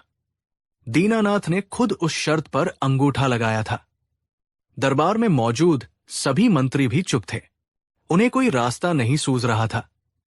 हरपाल सिंह मन ही मन अपनी जीत पर खुश हो रहा था। तभी बीरबल अपनी जगह से उठे। उन्होंने शहंशाह से इजाजत लेकर कहा, जहांपनाह, दस्तावेज के अनुसार जमींदार हरपाल सिंह अपनी जगह सही है। दीनानाथ को जमीन तभी वापस मिल सकती है जब धरती और आकाश एक हो जाएं। इसमें कोई शक नहीं है। यह सुनकर दीनानाथ का दिल टूट गया। उसे लगा बीरबल भी जमींदार का साथ दे रहे हैं। हरपाल सिंह की छाती गर्व से और चौड़ी हो गई। लेकिन बीरबल ने अपनी बात जारी रखी, इसलिए जहांपनाह, हमें बस इस शर्त को पूरा करना है। हमें धरती और आकाश को मिलाना होगा। दरबार में मौजूद सभी लोग हैरान रह गए। ये कैसी बात थी? ये तो नामुमकिन था। बीरबल ने शहंशाह से कहा, गुस्ताखी माफ हो, आलम पनाह, लेकिन इस मामले का फैसला रामपुर गांव में उसी खेत के पास होगा। मेरा निवेदन है कि आप जमींदार हरपाल सिंह, दीनानाथ और कुछ दरबारी मेरे साथ रामपुर चलें। अकबर बीरबल की योजना समझ नहीं पाए, लेकिन उन्हें बीरबल की बुद्धिमानी पर पूरा भरोसा था। उन्होंने तुरंत रामपुर चलने की तैयारी का आदेश दिया। अगले दिन पूरा शाही काफिला रामपुर गांव पहुंचा। शहंशाह को अपने गांव में देखकर सभी गांव वाले हैरान रह गए। दीनानाथ के खेत के पास एक शाही खेमा लगाया गया। बीरबल ने गांव के कुछ कारीगरों को बुलाया और उन्हें एक बहुत बड़ा विशाल आईना, दर्पण बनाने का आदेश दिया। कारीगर दिन रात काम करके एक ऐसा आईना तैयार करने में जुट गए जो किसी ने पहले कभी नहीं देखा था। कुछ दिनों बाद वो विशाल आईना बनकर तैयार हो गया। बीरबल ने कारीगरों को आदेश दिया कि उस आईने को दीनानाथ के खेत के बीचों बीच जमीन पर लिटा दिया जाए। जब आईना खेत में रख दिया गया तो बीरबल ने शहंशाह अकबर, हरपाल सिंह और दीनानाथ को खेत के पास बुलाया। पूरा गांव ये तमाशा देखने के लिए इकट्ठा हो गया था। बीरबल ने हरपाल सिंह से पूछा, जमींदार जी, अपनी शर्त एक बार फिर से दोहराइए। हरपाल सिंह ने बड़े घमंड से कहा, शर्त यह है कि ये जमीन दीनानाथ को तभी वापस मिलेगी जब धरती और आकाश एक हो जाएंगे। ठीक है, बीरबल ने मुस्कुराते हुए कहा, तो फिर जरा गौर से देखिए। बीरबल ने हरपाल सिंह को उस विशाल आईने के सामने खड़ा कर दिया। सुबह का समय था। आसमान बिल्कुल साफ और नीला था। जब हरपाल सिंह ने आईने में देखा तो वो सन्न रह गया। उस विशाल आईने में ऊपर का पूरा नीला आसमान साफ साफ दिखाई दे रहा था। आईना जमीन पर रखा था और उसमें आसमान का प्रतिबिंब ऐसे दिख रहा था मानो आसमान खुद धरती पर उतर आया हो। ऐसा लग रहा था जैसे जमीन और आसमान मिलकर एक हो गए हैं। बीरबल ने ऊंची आवाज में ऐलान किया, देखिए जमींदार साहब, आपकी शर्त पूरी हो गई। ये धरती है और इस पर रखा ये आईना आकाश को दिखा रहा है। देखिए, धरती और आकाश एक हो गए हैं। अब आपको अपना वादा पूरा करना होगा और दीनानाथ की जमीन उसे लौटानी होगी। ये देखकर हरपाल सिंह का मुंह खुला का खुला रह गया। उसकी सारी चालाकी धरी की धरी रह गई थी। बीरबल ने उसी के शब्दों के जाल में उसे फंसा दिया था। उसके पास कहने के लिए कुछ नहीं था। पूरा गांव बीरबल की इस अनोखी बुद्धिमानी को देखकर दंग रह गया। शहंशाह अकबर भी बीरबल की इस चतुराई पर हंसे बिना नहीं रह सके। उन्होंने कहा, वाह बीरबल, वाह, मान गए तुम्हारी अक्ल को। तुमने नामुमकिन को मुमकिन कर दिखाया। शहंशाह ने तुरंत हुक्म दिया कि दीनानाथ की जमीन उसे ब्याज समेत वापस की जाए। उन्होंने हरपाल सिंह को उसकी धोखेबाजी के लिए दंडित भी किया। उसकी आधी जायदाद जब्त करके गांव के गरीब किसानों में बांट दी गई, ताकि भविष्य में वो किसी और के साथ ऐसा धोखा करने की हिम्मत न कर सके। दीनानाथ की आंखों में खुशी के आंसू थे। उसने बीरबल के पैर पकड़ लिए। बीरबल ने उसे उठाकर गले से लगा लिया और कहा, ये शहंशाह का न्याय है। पंडित जी, याद रखिए, शब्दों का जाल कितना भी मजबूत क्यों न हो, सच्चाई और बुद्धि की तलवार उसे हमेशा काट सकती है। उस दिन के बाद दीनानाथ और उसका परिवार खुशी खुशी अपने खेत पर काम करने लगे और रामपुर के लोग हमेशा बीरबल की उस कहानी को याद करते जब उन्होंने अपनी अक्ल से धरती और आसमान को एक कर दिया था। कहानी 4। आगरा में उस दिन की सुबह भी बाकी दिनों की तरह ही थी। सूरज अपनी सुनहरी किरणें बिखेर रहा था और यमुना का पानी चांदी की तरह चमक रहा था। शहंशाह अकबर का दरबार लगा हुआ था। न्याय और प्रशासन के काम चल रहे थे, लेकिन शहंशाह के चेहरे पर एक ऊब का भाव था। उन्हें कुछ नया, कुछ रोमांचक चाहिए था, कुछ ऐसा जो इतिहास में पहले कभी न हुआ हो। अकबर ने एक गहरी सांस लेते हुए कहा, बीरबल, क्या इस दुनिया में सब कुछ संभव है?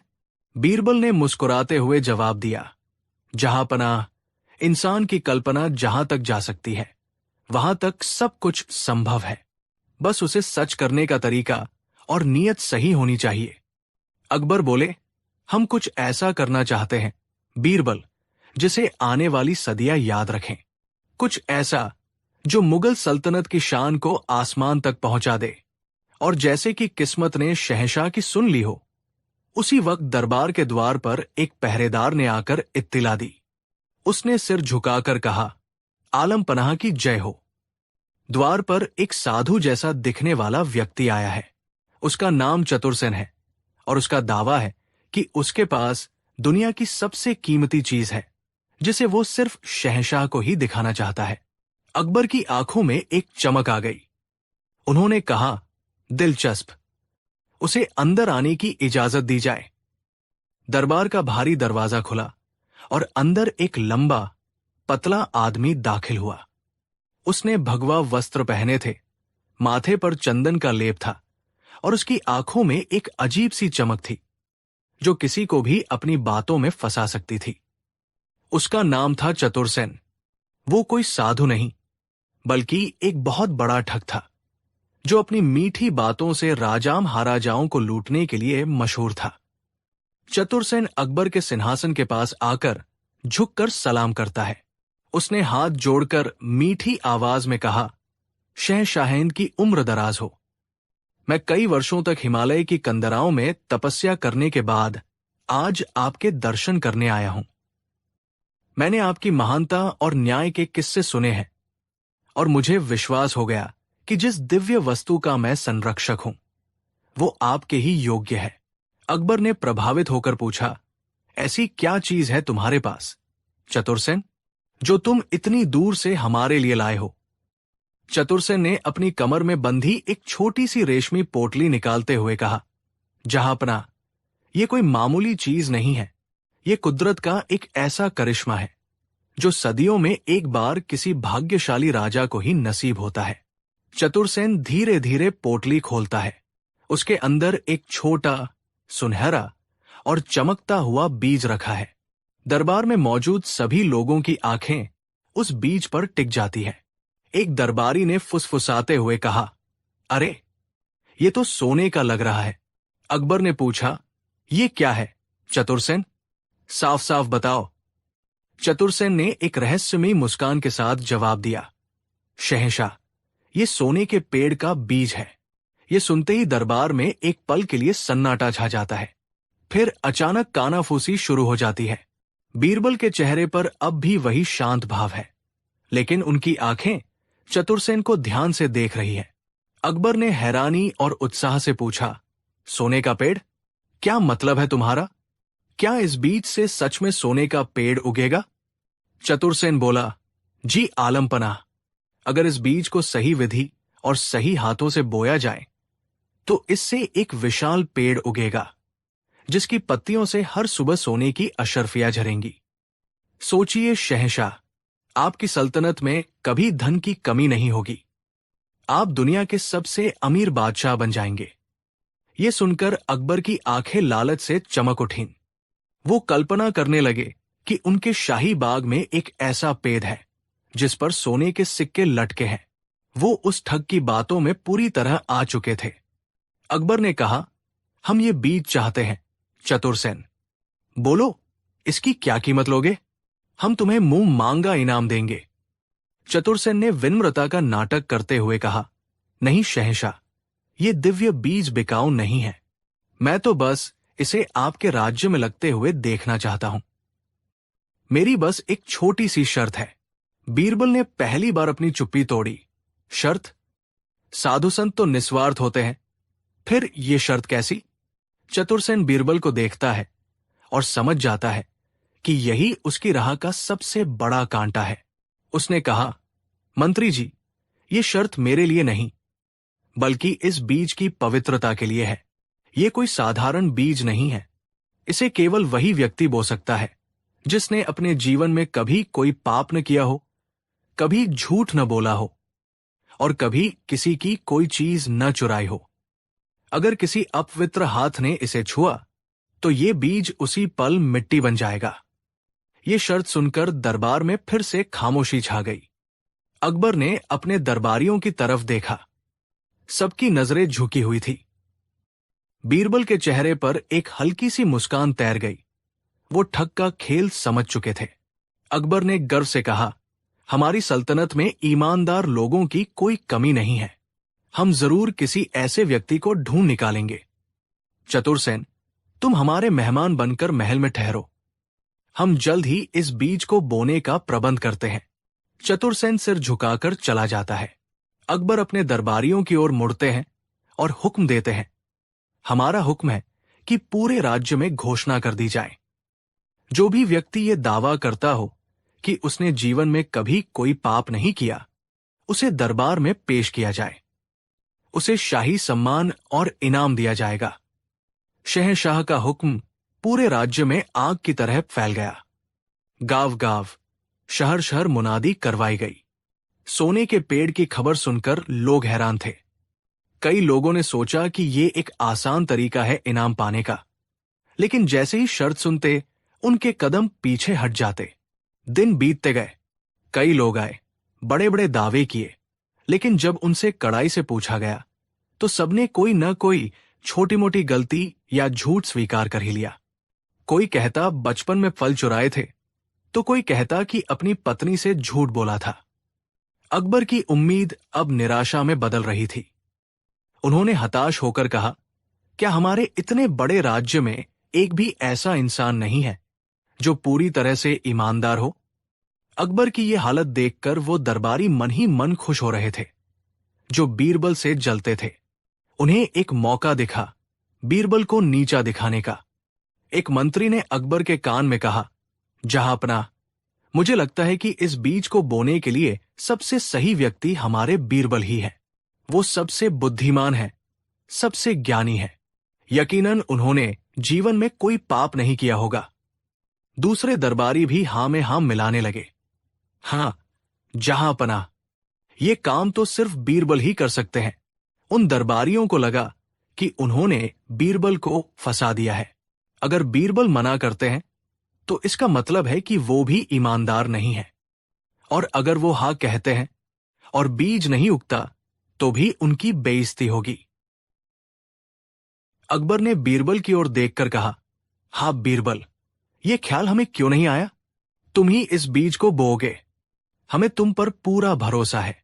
कल सुबह शाही बाग में इसकी तैयारी की जाए। बीरबल ने शांत भाव से मुस्कुराते हुए जवाब दिया, जो हुक्म जहांपना, आपकी आज्ञा सिर आंखों पर। दरबारी एक दूसरे को देखकर मुस्कुराते हैं। उन्हें लगता है कि कल बीरबल का खेल खत्म हो जाएगा। अगली सुबह शाही बाग में खास इंतजाम किए गए थे। बादशाह अकबर, उनके सभी मंत्री, दरबारी और ठग चतुरसेन वहां मौजूद थे। शहर की आम जनता भी ये करिश्मा देखने के लिए जमा थी। बीरबल के हाथ में वो सुनहरी रेशमी पोटली थी जिसमें बीज रखा था। बीरबल बीज बोने के लिए तैयार की गई जगह के पास जाते हैं। सबकी सांसें रुकी हुई है। बीरबल ने जमीन पर बैठकर मिट्टी को बराबर किया। उन्होंने पोटली खोली और उस चमकते हुए सुनहरे बीज को हाथ में लिया। सबकी आंखें उन्हीं पर थी। दरबारी मजाक उड़ाने के लिए तैयार थे, लेकिन ठीक बीज को मिट्टी में रखने से पहले बीरबल अचानक रुक गए।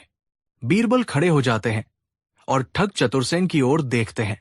उन्होंने ऊंची आवाज में कहा, 1 मिनट, मुझे एक बात याद आई। अकबर ने पूछा, क्या हुआ बीरबल, अब क्यों रुक गए? बीरबल बोले, जहांपनाह, मैं तो आपका एक साधारण सेवक हूं, एक मंत्री हूं। मैंने अपने जीवन में कई बार राज्य की भलाई के लिए कूटनीति का सहारा लिया है, जिसमें शायद सच को थोड़ा बहुत तोड़ना मरोड़ना पड़ा हो। और बचपन में मैंने भी अपने दोस्तों के साथ पड़ोस के बाग से कुछ आम जरूर चुराए थे। तो इस हिसाब से मैं इस पवित्र बीज को बोने के योग्य नहीं हूं। यह सुनकर जलने वाले दरबारी खुश हो जाते हैं। उन्हें लगता है बीरबल ने हार मान ली। एक दरबारी बोला, देखा जहांपनाह, हमने तो पहले ही कहा था। बीरबल ने उस दरबारी को नजरअंदाज करते हुए चतुरसेन की तरफ घूमकर कहा, लेकिन मेरे मन में एक विचार आ रहा है। ये बीज इन महान साधु चतुरसेन जी का है। इन्होंने सालों हिमालय में तपस्या की है। ये तो साक्षात पवित्रता की मूरत है। इनसे ज्यादा शुद्ध और निष्पाप व्यक्ति इस पूरी दुनिया में कौन हो सकता है? बीरबल बीज को चतुरसेन की ओर बढ़ाते हैं। तो मेरे विचार में इस बीज को बोने की शुरुआत इन्हीं के हाथों से होनी चाहिए। हे महान तपस्वी, आप ही अपने पवित्र हाथों से इस बीज को मिट्टी में रखिए। ये सुनकर ठग चतुरसेन का चेहरा पीला पड़ गया। उसके माथे पर पसीना आ गया। वो जानता था कि वो सबसे बड़ा झूठा और चोर है। अगर उसने बीज को छू लिया तो उसकी पोल खुल जाएगी कि बीज नकली है और मिट्टी बन जाएगा।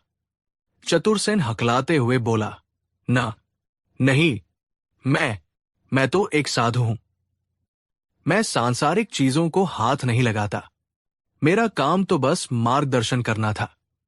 बीरबल मुस्कुराते हुए बोले, अरे, कैसी बात करते हैं आप? ये तो एक पुण्य का काम है। आप तो इतने महान हैं कि चोरी और झूठ क्या होता है, ये शायद आप जानते भी नहीं होंगे। बीरबल अब अकबर की ओर मुड़ते हैं। जहांपनाह, अगर साधु जी नहीं, तो फिर इस बीज को हमारे राज्य के सबसे बड़े और सबसे ईमानदार व्यक्ति को बोना चाहिए। और वो आप हैं। आप शहंशाह हिंद हैं। आपसे ज्यादा न्यायप्रिय और सच्चा कौन हो सकता है? अब अकबर फंस गए। वो जानते थे कि एक राजा होने के नाते उन्हें कई बार ऐसे फैसले लेने पड़े हैं जो शायद पूरी तरह से सच न हो। वो पूरी प्रजा के सामने ये दावा नहीं कर सकते थे कि उन्होंने कभी कोई गलती नहीं की। अकबर थोड़ा शर्माते हुए बोले, नहीं बीरबल, हम भी इंसान हैं, हमसे भी भूल हुई होगी। अब बीरबल अपने बाकी मंत्रियों और दरबारियों की ओर देखते हैं, जो कुछ देर पहले उन पर हंस रहे थे। तो फिर हमारे वित्त मंत्री जी या सेनापति जी, आप में से कोई है जो ये दावा कर सके कि उसने कभी कोई हेरफेर नहीं की, कभी कोई झूठ नहीं बोला? सारे दरबारियों की गर्दन शर्म से झुक जाती है। कोई एक शब्द नहीं बोलता। बीरबल ने एक ही चाल में सबको चुप करा दिया था। अब वो वापस उस कांपते हुए ठग चतुरसेन की ओर घूमे। उनकी आवाज अब शांत नहीं, बल्कि कड़क थी। चतुरसेन, अब इस ड्रामे को बंद करो। सच ये है कि इस दुनिया में कोई भी इंसान ऐसा नहीं है जिसने जीवन में कभी कोई छोटी मोटी गलती न की हो। और तुम ये बात अच्छी तरह जानते थे। तुम्हारी शर्त ही तुम्हारा झूठ है। तुमने ये शर्त इसलिए रखी ताकि कोई भी इस बीज को बो ही न पाए और तुम ये कहकर निकल जाओ कि इस राज्य में कोई पवित्र व्यक्ति ही नहीं है, और इस बीच तुम शहंशाह से इनाम लेकर रफू चक्कर हो जाते। बीरबल उस बीज को हाथ में उठाते हैं और जोर से जमीन पर फेंकते हैं। बीज टूटकर बिखर जाता है। अंदर से पीतल का चूरा निकलता है। देख लीजिए जहांपनाह, यह है सोने के पेड़ का सच। ये सोने का नहीं, बल्कि पीतल का बना है, जिस पर सोने का पानी चढ़ाया गया है। सबूत सामने देखकर चतुरसेन अकबर के कदमों में गिर पड़ता है और माफी मांगने लगता है। मुझे माफ कर दीजिए जहांपनाह, मुझसे बहुत बड़ी गलती हो गई। मैं एक ठग हूं। अकबर ने गुस्से से हुक्म दिया, सिपाही, ले जाओ इसे और कालकोरी में डाल दो। इसकी सारी संपत्ति जब्त कर ली जाए। सिपाही चतुरसेन को घसीटते हुए ले जाते हैं। अकबर का गुस्सा अब शांत हो चुका था। वो शर्मिंदा भी थे कि वो इतने बड़े धोखे में आ गए थे। उन्होंने बीरबल की ओर देखा, जिनकी बुद्धिमानी ने एक बार फिर सल्तनत को एक बड़े धोखे से बचा लिया था। अकबर ने कहा, बीरबल, आज तुमने हमारी आंखें खोल दी। हम लालच में इतने अंधे हो गए थे कि सच और झूठ का फर्क ही भूल गए। बीरबल ने सिर झुकाकर जवाब दिया, जहांपनाह, लालच इंसान की बुद्धि पर पर्दा डाल देता है। असली दौलत सोने चांदी में नहीं, बल्कि मेहनत, ईमानदारी और अक्ल में होती है। कोई भी पेड़ मेहनत के बीज के बिना फल नहीं देता। अकबर मुस्कुराए और बोले, तुमने सच कहा बीरबल, तुम ही हमारी सल्तनत के सबसे कीमती रत्न हो। यह कहकर अकबर ने अपना कीमती हार उतारकर बीरबल को पहना दिया। पूरा दरबार बीरबल की जय जयकार से गूंज उठता है। तो दोस्तों, ये थी कहानी सोने के पेड़ की। इस कहानी ने हमें सिखाया कि दुनिया में कोई भी शॉर्टकट नहीं होता। सच्ची दौलत और सफलता केवल कड़ी मेहनत और ईमानदारी से ही मिलती है। आपको इस कहानी में सबसे अच्छा हिस्सा कौन सा लगा? जब बीरबल ने उस ठग की पोल खोली, या जब उन्होंने सभी दरबारियों को चुप करा दिया? नीचे कमेंट सेक्शन में हमें जरूर बताइए। हमें आपके कमेंट्स पढ़ना बहुत अच्छा लगता है। अगर आपको यह कहानी पसंद आई हो तो प्लीज इस वीडियो को एक लाइक जरूर दें। इसे अपने दोस्तों और परिवार के साथ शेयर करें, ताकि वे भी अकबर बीरबल के इन दिलचस्प किस्सों का आनंद ले सकें। और सबसे जरूरी बात, अगर आप भविष्य में भी ऐसी ही मजेदार और ज्ञानवर्धक कहानियां देखना चाहते हैं तो हमारे चैनल को सब्सक्राइब करना बिल्कुल न भूलें और उस घंटी वाले आइकॉन को भी दबा दें, ताकि हमारी कोई भी नई कहानी आपसे मिस न हो। देखने के लिए आपका बहुत बहुत शुक्रिया। मिलते हैं अगली कहानी में। कहानी 5, यमुना नदी के किनारे, जहां आगरा के शाही किले की भव्य परछाई पानी में तैरती थी, वही एक छोटी सी बस्ती थी धोबियों की। सूरज की पहली किरण के साथ ही यहां जिंदगी की हलचल शुरू हो जाती थी। पत्थरों पर कपड़ों के पीटने की धप-धप की आवाज, पानी के छपाके और धोबियों के गीत, यही इस बस्ती की पहचान थी। इसी बस्ती में रहता था भोला, एक सीधा सादा और मेहनती धोबी। भोला के पास दुनिया की दौलत तो नहीं थी, लेकिन उसके पास 2 ऐसी चीजें थी जो उसके लिए किसी खजाने से कम नहीं थी। उसकी ईमानदारी और उसका गधा, जिसका नाम उसने प्यार से सुल्तान रखा था। सुल्तान सिर्फ एक जानवर नहीं था, बल्कि भोला के परिवार का सदस्य था। वो भोला के साथ सुबह सवेरे घाट पर जाता, दिन भर कपड़ों का भारी बोझ अपनी पीठ पर ढोता और शाम को थकाहारा घर लौटता। भोला भी सुल्तान का बहुत ख्याल रखता था। वो खुद भूखा रह जाता, लेकिन सुल्तान के लिए चारे और पानी का पूरा इंतजाम करता। दोनों के बीच एक खामोश लेकिन बहुत गहरा रिश्ता था। एक दिन भोला को शाही महल से कपड़े धोने का एक बड़ा काम मिला। शहंशाह की बेगमों के कीमती और नाजुक लिबास धोने थे। ये भोला के लिए एक बहुत बड़ा मौका था। अगर वो ये काम अच्छे से कर लेता तो उसे अच्छा इनाम मिलता और आगे भी शाही काम मिलने की उम्मीद थी। उसने पूरी रात जागकर उन कपड़ों को बड़े ही ध्यान से धोया, उन्हें सुखाया और करीने से तह करके एक बड़े से गट्ठर में बांधा। अगली सुबह उसने वो भारी गट्ठर सुल्तान की पीठ पर लादा और महल की ओर चल पड़ा। रास्ता लंबा था और धूप तेज थी। चलते चलते जब वे शहर के मुख्य बाजार से गुजर रहे थे तो अचानक एक तरफ से शहंशाह अकबर का काफिला आ निकला। शहंशाह अपने कुछ मंत्रियों और सिपाहियों के साथ शहर का मुआयना करने निकले थे। काफिले को देखकर बाजार में भगदड़ सी मच गई। लोग रास्ते से हटने लगे। दुकानदार अपनी अपनी दुकानों के सामने अदब से खड़े हो गए। भोला भी घबरा गया। वो सुल्तान को लेकर रास्ते के किनारे हटने की कोशिश करने लगा, लेकिन भीड़ भाड़ और शोर शराबे से सुल्तान बिदक गया। वो हिनहिनाने लगा और अपनी जगह से हिलने को तैयार नहीं हुआ। ठीक उसी समय शहंशाह का घोड़ा सुल्तान के करीब से गुजरा। अचानक न जाने क्या हुआ, सुल्तान ने जोर से दुलत्ती झाड़ी, जो सीधे शहंशाह के घोड़े की पिछली टांग पर जा लगी। घोड़े को चोट लगी और वो बुरी तरह हिनहिनाकर उछल पड़ा। शहंशाह अकबर बड़ी मुश्किल से खुद को गिरने से बचा पाए। ये देखते ही सिपाहियों में हड़कंप मच गया। वे तुरंत आगे बढ़े और भोला को पकड़ लिया। सुल्तान डर के मारे जोर जोर से रेंकने लगा। एक सिपाही ने चिल्लाकर कहा, गुस्ताख, तेरे इस मनहूस जानवर की वजह से आज शहंशाह सलामत गिरते गिरते बचे। तेरी इतनी हिम्मत। अकबर का मिजाज वैसे ही थोड़ा गर्म था। इस घटना से उनका गुस्सा 7वें आसमान पर पहुंच गया।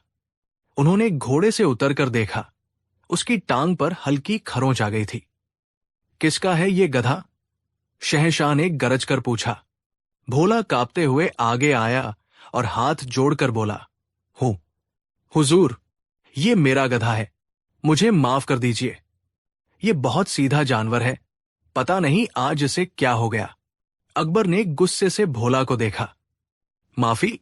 तुम्हारी इस लापरवाही की सजा माफी नहीं हो सकती। तुम्हारे इस गधे ने शाही घोड़े पर हमला किया है। ये एक संगीन जुर्म है। हम हुक्म देते हैं कि इस गधे को फौरन फांसी पर लटका दिया जाए। फांसी? ये शब्द सुनकर भोला के पैरों तले जमीन खिसक गई। नहीं, नहीं जहांपनाह, ऐसा जुल्म मत कीजिए। ये तो बेजुबान जानवर है। इसे क्या पता कि कौन शहंशाह है और कौन सिपाही। गलती मेरी है, सजा मुझे दीजिए, लेकिन मेरे सुल्तान को छोड़ दीजिए। भोला रोते हुए शहंशाह के कदमों में गिर पड़ा। लेकिन अकबर का गुस्सा शांत नहीं हुआ। उनके लिए ये उनकी शान पर हमले जैसा था। एक मामूली गधे की वजह से उनकी जान खतरे में पड़ गई थी। सिपाही, उन्होंने कड़क आवाज में कहा, हटाओ इसे हमारे सामने से और हमारे हुक्म की तामील की जाए। कल सुबह शहर के मुख्य चौराहे पर इस गधे को फांसी दी जाएगी, ताकि भविष्य में कोई भी ऐसी लापरवाही करने की हिम्मत न करे। सिपाही भोला को घसीटते हुए एक तरफ ले गए और सुल्तान को पकड़कर शाही अस्तबल की ओर ले जाने लगे। भोला चीखता रहा, चिल्लाता रहा, मेरे सुल्तान को छोड़ दो, उसे मत ले जाओ। लेकिन किसी ने उसकी एक न सुनी। सुल्तान भी अपनी बेबस आंखों से भोला को देखता हुआ दूर चला गया।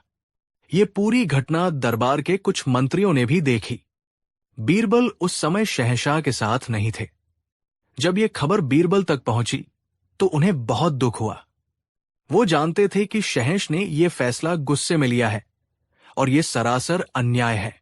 एक बेजुबान जानवर को फांसी देना कहाँ का न्याय था? उन्हें उस गरीब धोबी की पीड़ा का भी एहसास हो रहा था, जिसके लिए उसका गधा सिर्फ एक जानवर नहीं, बल्कि उसके जीवन का सहारा था। बीरबल जानते थे कि इस समय शहंशाह से सीधे बात करने का कोई फायदा नहीं है। उनका गुस्सा शांत होने पर ही कुछ किया जा सकता था। उन्होंने मन ही मन एक योजना बनाई। उसी शाम जब दरबार लगा तो शहंशाह का मिजाज अभी भी खराब था। वो उस घटना को भूल नहीं पा रहे थे। दरबार की कार्यवाही चल रही थी। तभी एक सिपाही अंदर आया और बीरबल के कान में कुछ फुसफुसाया। बीरबल अपनी जगह से उठे और शहंशाह से इजाजत लेकर बोले, जहांपनाह, एक बहुत ही जरूरी और गंभीर मामला सामने आया है, जिस पर आपका ध्यान तुरंत चाहिए। अकबर ने पूछा, क्या बात है बीरबल? अब और क्या हो गया? बीरबल ने बड़ी संजीदगी से कहा, आलमपनाह, आज रात शहर में एक बहुत बड़ी चोरी हुई है। चोरों ने शहर के सबसे अमीर सेठ की तिजोरी तोड़कर सारा माल लूट लिया। लेकिन जब उन्हें पकड़ा गया तो उन्होंने एक बहुत ही अजीब बात कही। क्या कहा उन्होंने? दरबार में उत्सुकता बढ़ गई। बीरबल ने कहा, चोरों का कहना है कि चोरी उन्होंने नहीं, बल्कि उनकी परछाइयों ने की है। वे कह रहे हैं कि जब वे दीवार फांद रहे थे तो उनकी परछाइयां उनसे अलग होकर अंदर चली गई और सारा माल चुरा कर ले आई। इसलिए सजा उन्हें नहीं, बल्कि उनकी परछाइयों को मिलनी चाहिए। ये सुनकर अकबर हंस पड़े। बीरबल, ये कैसी बेवकूफी भरी बात है? क्या परछाई भी कभी चोरी कर सकती है? परछाई तो इंसान का ही अक्स होती है, जो इंसान करेगा, परछाई भी वही करेगी।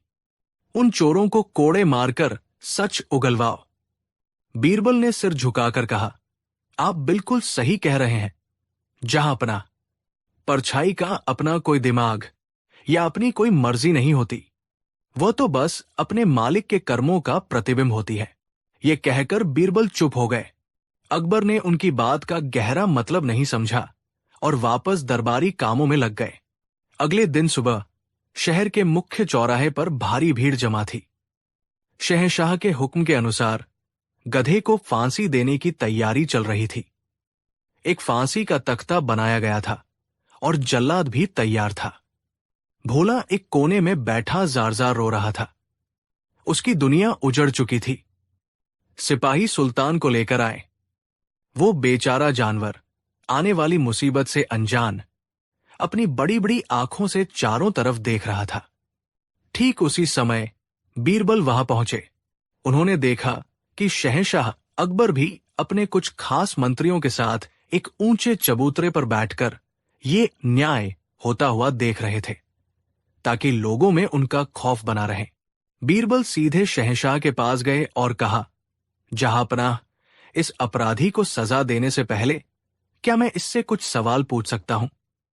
आखिर मरने वाले की आखिरी इच्छा पूछने का रिवाज तो है। अकबर ने मजाक उड़ाते हुए कहा, बीरबल, तुम भी कमाल करते हो। ये एक गधा है, कोई इंसान नहीं। ये क्या जवाब देगा? बीरबल ने कहा, कोशिश करने में क्या हर्ज है जहांपनाह, क्या पता ये कुछ बता ही दे। अकबर ने इजाजत दे दी। बीरबल उस गधे के पास गए जो अब फांसी के फंदे के नीचे खड़ा कांप रहा था। बीरबल ने उसके कान के पास अपना मुंह लगाया और कुछ फुसफुसाने का नाटक करने लगे। वो अपना सिर हिला रहे थे, जैसे गधे की बात को बड़े ध्यान से सुन और समझ रहे हों।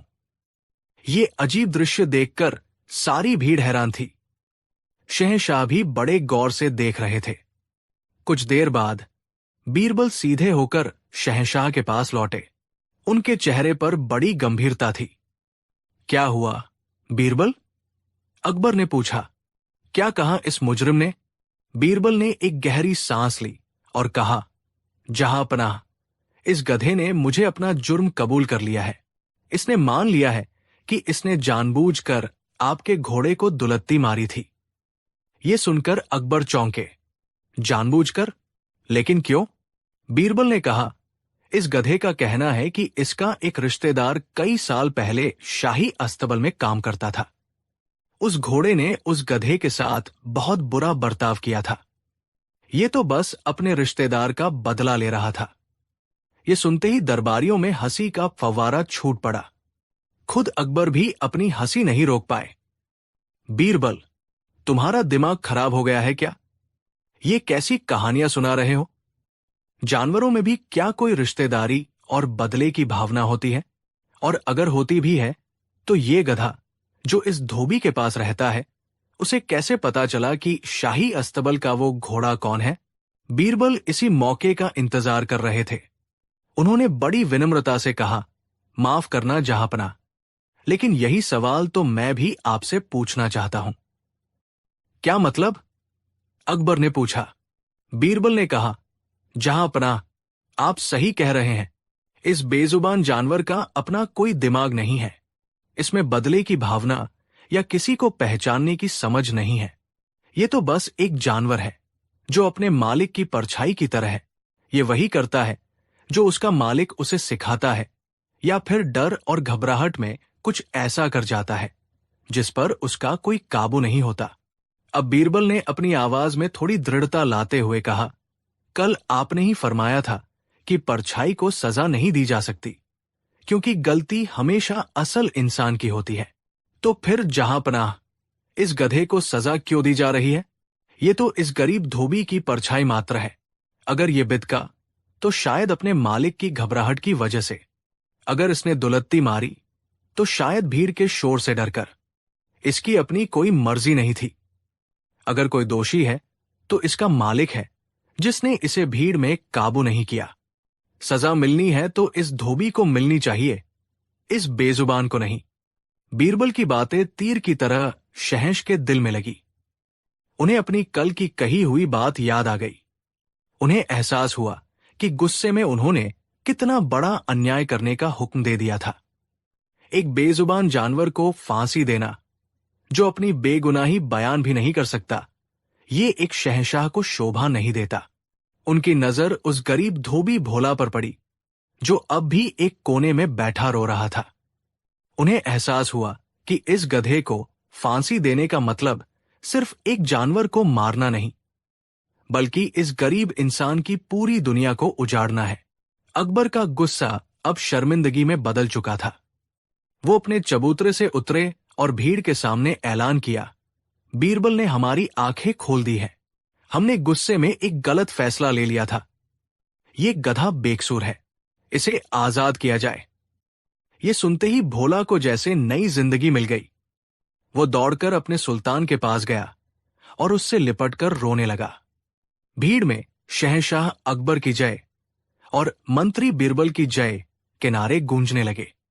अकबर भोला के पास गए और उसके कंधे पर हाथ रखकर कहा, हमें माफ करना धोबी, तुम्हारी लापरवाही की सजा तुम्हें मिलनी चाहिए थी, लेकिन तुम्हारे जानवर के प्रति तुम्हारे प्रेम को देखकर हम तुम्हें भी माफ करते हैं, लेकिन भविष्य में सावधान रहना। फिर उन्होंने बीरबल की ओर देखकर कहा, बीरबल, आज तुमने हमें सिर्फ एक शहंशाह नहीं, बल्कि एक इंसान होने का भी पाठ पढ़ाया है। तुमने हमें सिखाया कि न्याय सिर्फ इंसानों के लिए नहीं होता, बल्कि हर जीव के लिए होता है, और एक राजा का दिल इतना बड़ा होना चाहिए कि वो सबसे छोटे और सबसे साधारण इंसान के दुख को भी समझ सके। शहंशाह ने भोला को 100 अशरफियों का इनाम दिया और सुल्तान के लिए शाही अस्तबल से बेहतरीन चारे का इंतजाम करने का हुक्म दिया। उस दिन के बाद भोला और सुल्तान की कहानी पूरे आगरा में मशहूर हो गई और लोग एक बार फिर समझ गए कि बीरबल सिर्फ शहंशाह के मंत्री नहीं थे, बल्कि वो हर उस आम इंसान की आवाज थे, जिसकी आवाज शाही दीवारों के शोर में अक्सर दब जाती थी। वो अमीरों के दरबार में गरीबों के वकील थे और इंसानों की दुनिया में बेजुबानों के हमदर्द। कहानी 6। उस दिन दीवा नाम की संगमरमरी दीवारें सूरज की पहली किरणों से सुनहरी हो रही थी। शहंशाह हिंद जलालुद्दीन मोहम्मद अकबर अपने भव्य सिंहासन पर विराजमान थे, लेकिन उनका ध्यान दरबार की कार्यवाही पर कम और अपनी म्यान में रखी शमशीर तलवार पर ज्यादा था। हाल ही में उन्होंने एक पड़ोसी राज्य के विद्रोह को कुचला था और जीत का नशा अभी भी उनके जहन पर तारी था। उनकी नजर में दुनिया की हर समस्या का अंतिम समाधान तलवार की धार में ही छिपा था। दरबार में सैन्य सफलताओं पर चर्चा चल रही थी। एक सेनापति ने अपनी तलवार की प्रशंसा करते हुए कहा, आलम पनाह, इस तलवार ने सैकड़ों दुश्मनों के सिर कलम किए हैं। इसकी एक चोट फैसला कर देती है, या तो जीत या मौत। इससे बड़ा कोई सत्य नहीं। अकबर ने गर्व से मुस्कुराते हुए कहा, तुमने सच कहा सेनापति। तलवार का घाव अंतिम होता है। ये शरीर को चीरता है, लहू बहाता है और कहानी को हमेशा के लिए खत्म कर देता है। इसकी ताकत के आगे दुनिया की हर चीज बौनी है। दरबार में मौजूद लगभग सभी मंत्रियों और सेनापतियों ने हां में हां मिलाई। वे सब योद्धा थे, जिन्होंने अपनी जिंदगी जंग के मैदानों में बिताई थी। उनके लिए शक्ति का सबसे बड़ा प्रतीक तलवार ही थी। लेकिन एक व्यक्ति शांत था। हमेशा की तरह बीरबल के चेहरे पर एक हल्की रहस्यमयी मुस्कान थी, लेकिन उनकी आंखों में शहंशाह की बात से असहमति का भाव था। अकबर की पारखी नजर ने इसे तुरंत भांप लिया। बीरबल, तुम खामोश क्यों हो? शहंशाह ने पूछा, क्या तुम हमारी बात से सहमत नहीं हो? क्या तुम्हें लगता है कि तलवार से ज्यादा शक्तिशाली कुछ और भी है? बीरबल अपनी जगह से उठे, सिर झुकाकर अदब से कहा, गुस्ताखी माफ हो जहांपना, मैं तलवार की ताकत को कम नहीं आंक रहा। यकीनन ये सल्तनत की रक्षा करती है और दुश्मनों को नेस्तनाबूद करती है, लेकिन मेरे विचार में एक चीज ऐसी है जिसका घाव तलवार के घाव से भी ज्यादा गहरा, ज्यादा पीड़ादायक और ज्यादा स्थायी होता है। पूरे दरबार में एक उत्सुकता भरी खामोशी छा गई। शहंशाह ने अपनी भौहें सिकोड़ ली। ऐसी कौन सी चीज है, बीरबल, जो लोहे की इस धार से भी ज्यादा घातक है? बीरबल ने बड़ी शांति से उत्तर दिया, शब्द, जहांपनाह। इंसान की जुबान से निकले शब्द। ये सुनते ही दरबार में एक हंसी की लहर दौड़ गई। एक सेनापति ने मजाक उड़ाते हुए कहा, शब्द? क्या शब्द किसी का खून बहा सकते हैं? क्या शब्द किसी की जान ले सकते हैं? ये तो कवियों वाली बातें हैं, बीरबल। अकबर भी मुस्कुराए। बीरबल, आज तुम बहकीब की बातें कर रहे हो। देखो, तलवार का घाव दिखता है, उसे महसूस किया जा सकता है, उसका इलाज होता है या फिर उससे मौत हो जाती है। लेकिन शब्दों का क्या? वो तो बस हवा में घुल जाते हैं। बीरबल ने दृढ़ता से कहा, नहीं जहांपनाह, शब्द हवा में घुलते नहीं, वो इंसान के दिल और आत्मा में उतर जाते हैं। तलवार का घाव शरीर पर एक निशान छोड़ता है, जो समय के साथ भर जाता है या धुंधला पड़ जाता है। लेकिन शब्दों का घाव रूह पर एक ऐसा निशान छोड़ता है जो हर दिन रिसता है, हर पल दुखता है और शायद कभी नहीं भरता। अकबर को यह बात जरा भी पसंद नहीं आई। उन्हें लगा बीरबल उनकी सैन्य शक्ति का अपमान कर रहे हैं। उन्होंने चुनौती भरे स्वर में कहा, ये सब सिर्फ बातें हैं, बीरबल। हम सिर्फ उसी बात पर यकीन करते हैं जिसे अपनी आंखों से देख सकें। अगर तुम्हारे शब्दों में इतना ही दम है तो इसे साबित करके दिखाओ। हमें प्रमाण चाहिए। बीरबल जानते थे कि शहंशाह अब तर्क से नहीं मानेंगे। उन्हें एक जीवंत उदाहरण पेश करना होगा। उन्होंने कहा, जो हुक्म, जहांपनाह, मैं अपनी बात जरूर साबित करूंगा, लेकिन इसके लिए मुझे कुछ समय और आपकी थोड़ी मदद की जरूरत होगी। अकबर ने कहा, ठीक है, हम तुम्हें 1 महीने का समय देते हैं। इस 1 महीने में तुम हमें यह साबित करके दिखाओ कि शब्दों का घाव तलवार से ज्यादा गहरा होता है। अगर तुम सफल रहे तो हम तुम्हें मुंह मांगा इनाम देंगे, और अगर तुम असफल रहे तो तुम्हें 1 महीने तक दरबार में बोलने की इजाजत नहीं होगी। बीरबल ने चुनौती स्वीकार कर ली। दरबार में मौजूद उनके दुश्मन मन ही मन खुश हो रहे थे। उन्हें लगा कि इस बार बीरबल ने एक ऐसी असंभव शर्त मान ली है जिससे निकलना नामुमकिन है। अब बीरबल की योजना का पहला चरण शुरू हुआ। उन्हें एक ऐसा व्यक्ति चाहिए था जो शहंशाह का वफादार हो और जिस पर यह प्रयोग किया जा सके। उनकी नजर बहादुर नाम के एक युवा अंगरक्षक पर पड़ी। बहादुर एक सीधा सादा, ईमानदार और बहादुर सैनिक था। वो शहंशाह अकबर के लिए अपनी जान भी दे सकता था। शहंशाह भी उसे बहुत पसंद करते थे, क्योंकि वो हमेशा मुस्तैदी से अपनी ड्यूटी पर तैनात रहता था। बीरबल ने बहादुर को अकेले में बुलाया और उससे कहा, बहादुर, क्या तुम शहंशाह के लिए कुछ भी कर सकते हो? बहादुर ने तुरंत कहा, जी मंत्री जी, शहंशाह के एक हुक्म पर मैं आग में भी कूद सकता हूं।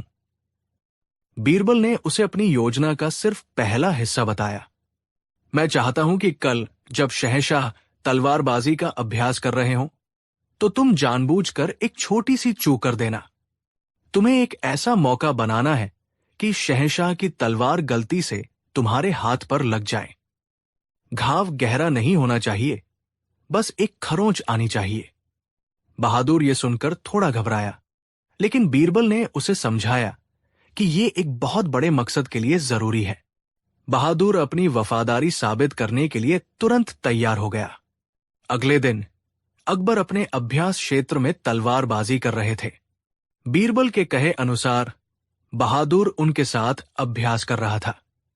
एक सही मौका देखकर बहादुर ने अपना बचाव थोड़ा धीमा कर दिया। अकबर का वार, जो आमतौर पर बहादुर की ढाल पर पड़ता, इस बार सीधे उसके हाथ पर जा लगा।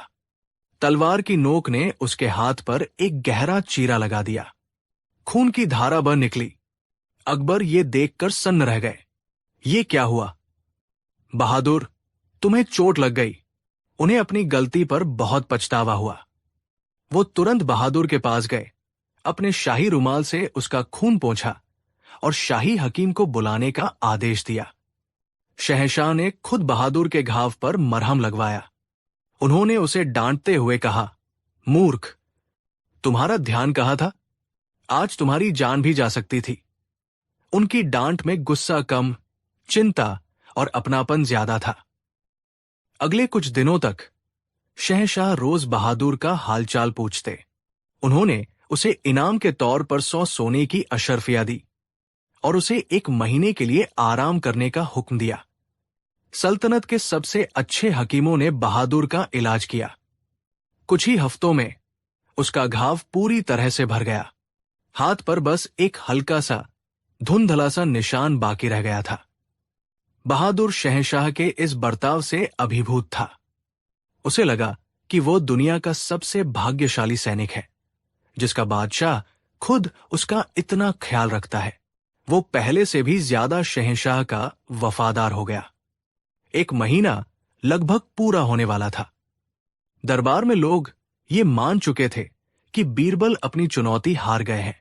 अब बीरबल ने अपनी योजना का दूसरा और सबसे मुश्किल चरण शुरू किया। उन्होंने जानबूझकर कुछ ऐसे दरबारी मामले बनाए जिनसे शहंशाह का मिजाज खराब हो गया। उन्होंने राजस्व की गणना में कुछ छोटी मोटी गड़बड़ियां दिखाई, जिससे अकबर चिड़चिड़े और परेशान हो गए। जब अकबर का मिजाज बेहद खराब था, बीरबल ने बहादुर को, जो अब पूरी तरह से ठीक हो चुका था, एक खास संदेश देकर शहंशाह के पास भेजा। संदेश में कुछ नहीं था, वो तो बस एक बहाना था। बहादुर शहंशाह के सामने पेश हुआ और अदब से खड़ा हो गया। अकबर पहले से ही गुस्से में थे। उन्होंने कड़क आवाज में पूछा, क्या बात है? बहादुर कुछ कहने ही वाला था कि बीरबल, जो वहीं मौजूद थे, बीच में बोल पड़े, माफ करना जहांपना, मैंने इसे एक जरूरी संदेश याद करके भेजा था। लगता है ये भूल गया। इसकी याददाश्त थोड़ी कमजोर है। ये बीरबल की चाल का हिस्सा था। उन्होंने बहादुर को शहंशाह के गुस्से का निशाना बना दिया था। अकबर ने बहादुर को घूर कर देखा। क्या ये सच है? तुम एक छोटा सा संदेश भी याद नहीं रख सकते? बहादुर घबरा गया। नहीं जहांपनाह, मुझे सब याद है। लेकिन अकबर का गुस्सा 7वें आसमान पर था। उन्हें लगा कि उनके सबसे भरोसेमंद लोग भी अब कामचोर और नाकारा होते जा रहे हैं। उस पल वो भूल गए कि ये वही बहादुर है जिसके लिए वो कुछ हफ्ते पहले इतने चिंतित थे। शहंशाह पूरे भरे दरबार में अपनी ऊंची गद्दी से गरज कर बोले, चुप रहो। नमक हराम, हमने तुम पर इतना भरोसा किया, तुम्हें इतना मान सम्मान दिया, और तुम एक निकम्मे, नाकारा और गैरजिम्मेदार सैनिक निकले। तुम्हारी सूरत देखकर ही हमें घिन आ रही है। दफा हो जाओ हमारी नजरों के सामने। आज से हम तुम्हारी शक्ल भी नहीं देखना चाहते। ये शब्द नहीं थे, पिघले हुए शीशे की तरह थे, जो सीधे बहादुर के कानों से होते हुए उसके दिल में उतर गए। नमक हराम, निकम्मा, नाकारा, ये शब्द एक वफादार सैनिक के लिए मौत से भी बदतर थे। और ये शब्द किसी दुश्मन ने नहीं, बल्कि उस बादशाह ने कहे थे जिसे वो भगवान की तरह पूजता था। बहादुर का चेहरा सफेद पड़ गया। उसकी आंखों से आंसू बहने लगे। वो एक पल के लिए पत्थर की मूरत बन गया। फिर वो बिना एक शब्द कहे झुका, शहंशाह को आखिरी सलाम किया और लड़खड़ाते कदमों से दरबार से बाहर चला गया। अकबर ने गुस्से में उसकी तरफ देखा भी नहीं। उन्हें अपने कहे हुए शब्दों की गंभीरता का अंदाजा ही नहीं था।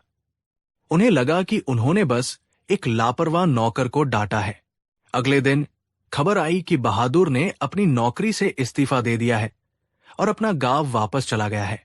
शहंशाह ने जब ये सुना तो उन्हें और गुस्सा आया। देखो इसका घमंड, एक जरा सी डांट भी सहन नहीं कर सका। ऐसे सिपाही की हमें जरूरत भी नहीं। 1 महीना पूरा हो गया। अकबर ने दरबार में बीरबल को बुलाया। बीरबल, तुम्हारा समय समाप्त हुआ।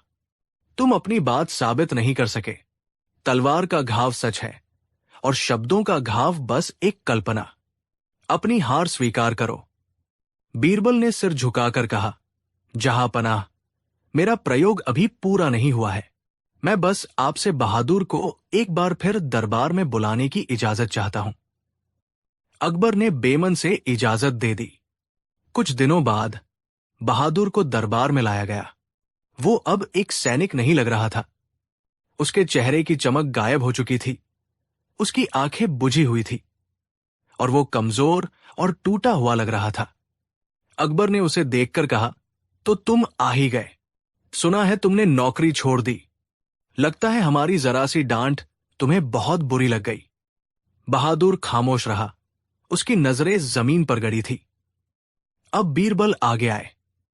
उन्होंने शहंशाह से कहा, जहां पनाह, क्या आपको याद है लगभग 1 महीना पहले अभ्यास के दौरान आपकी तलवार से बहादुर को चोट लगी थी? अकबर ने थोड़ा सोचकर कहा, हां, याद है। एक छोटी सी खरोंच थी, लेकिन हमने उसका बेहतरीन इलाज करवाया था। अब तो वो पूरी तरह से ठीक हो चुका है। बीरबल ने बहादुर से कहा, बहादुर, क्या तुम शहंशाह को अपना वो घाव दिखा सकते हो? बहादुर ने झिझकते हुए अपनी आस्तीन ऊपर की। उसके हाथ पर एक बहुत ही हल्का सा, लगभग अदृश्य निशान था। अगर ध्यान से न देखा जाता तो पता भी नहीं चलता। बीरबल ने कहा, देखिए जहांपना, यह है आपकी तलवार का घाव। 1 महीने में यह लगभग गायब हो चुका है। अब यह बहादुर को कोई तकलीफ नहीं देता। यह बस एक भूली बिसरी याद बनकर रह गया है। फिर बीरबल का स्वर गंभीर हो गया। उन्होंने बहादुर की आंखों में देखते हुए पूछा, और बहादुर, क्या तुम्हें वो दिन याद है जब शहंशाह ने तुमसे कुछ शब्द कहे थे? ये सवाल सुनते ही बहादुर का शांत चेहरा तड़प उठा। उसकी बुझी हुई आंखों में अचानक आंसुओं का सैलाब आ गया। उसका पूरा शरीर कांपने लगा।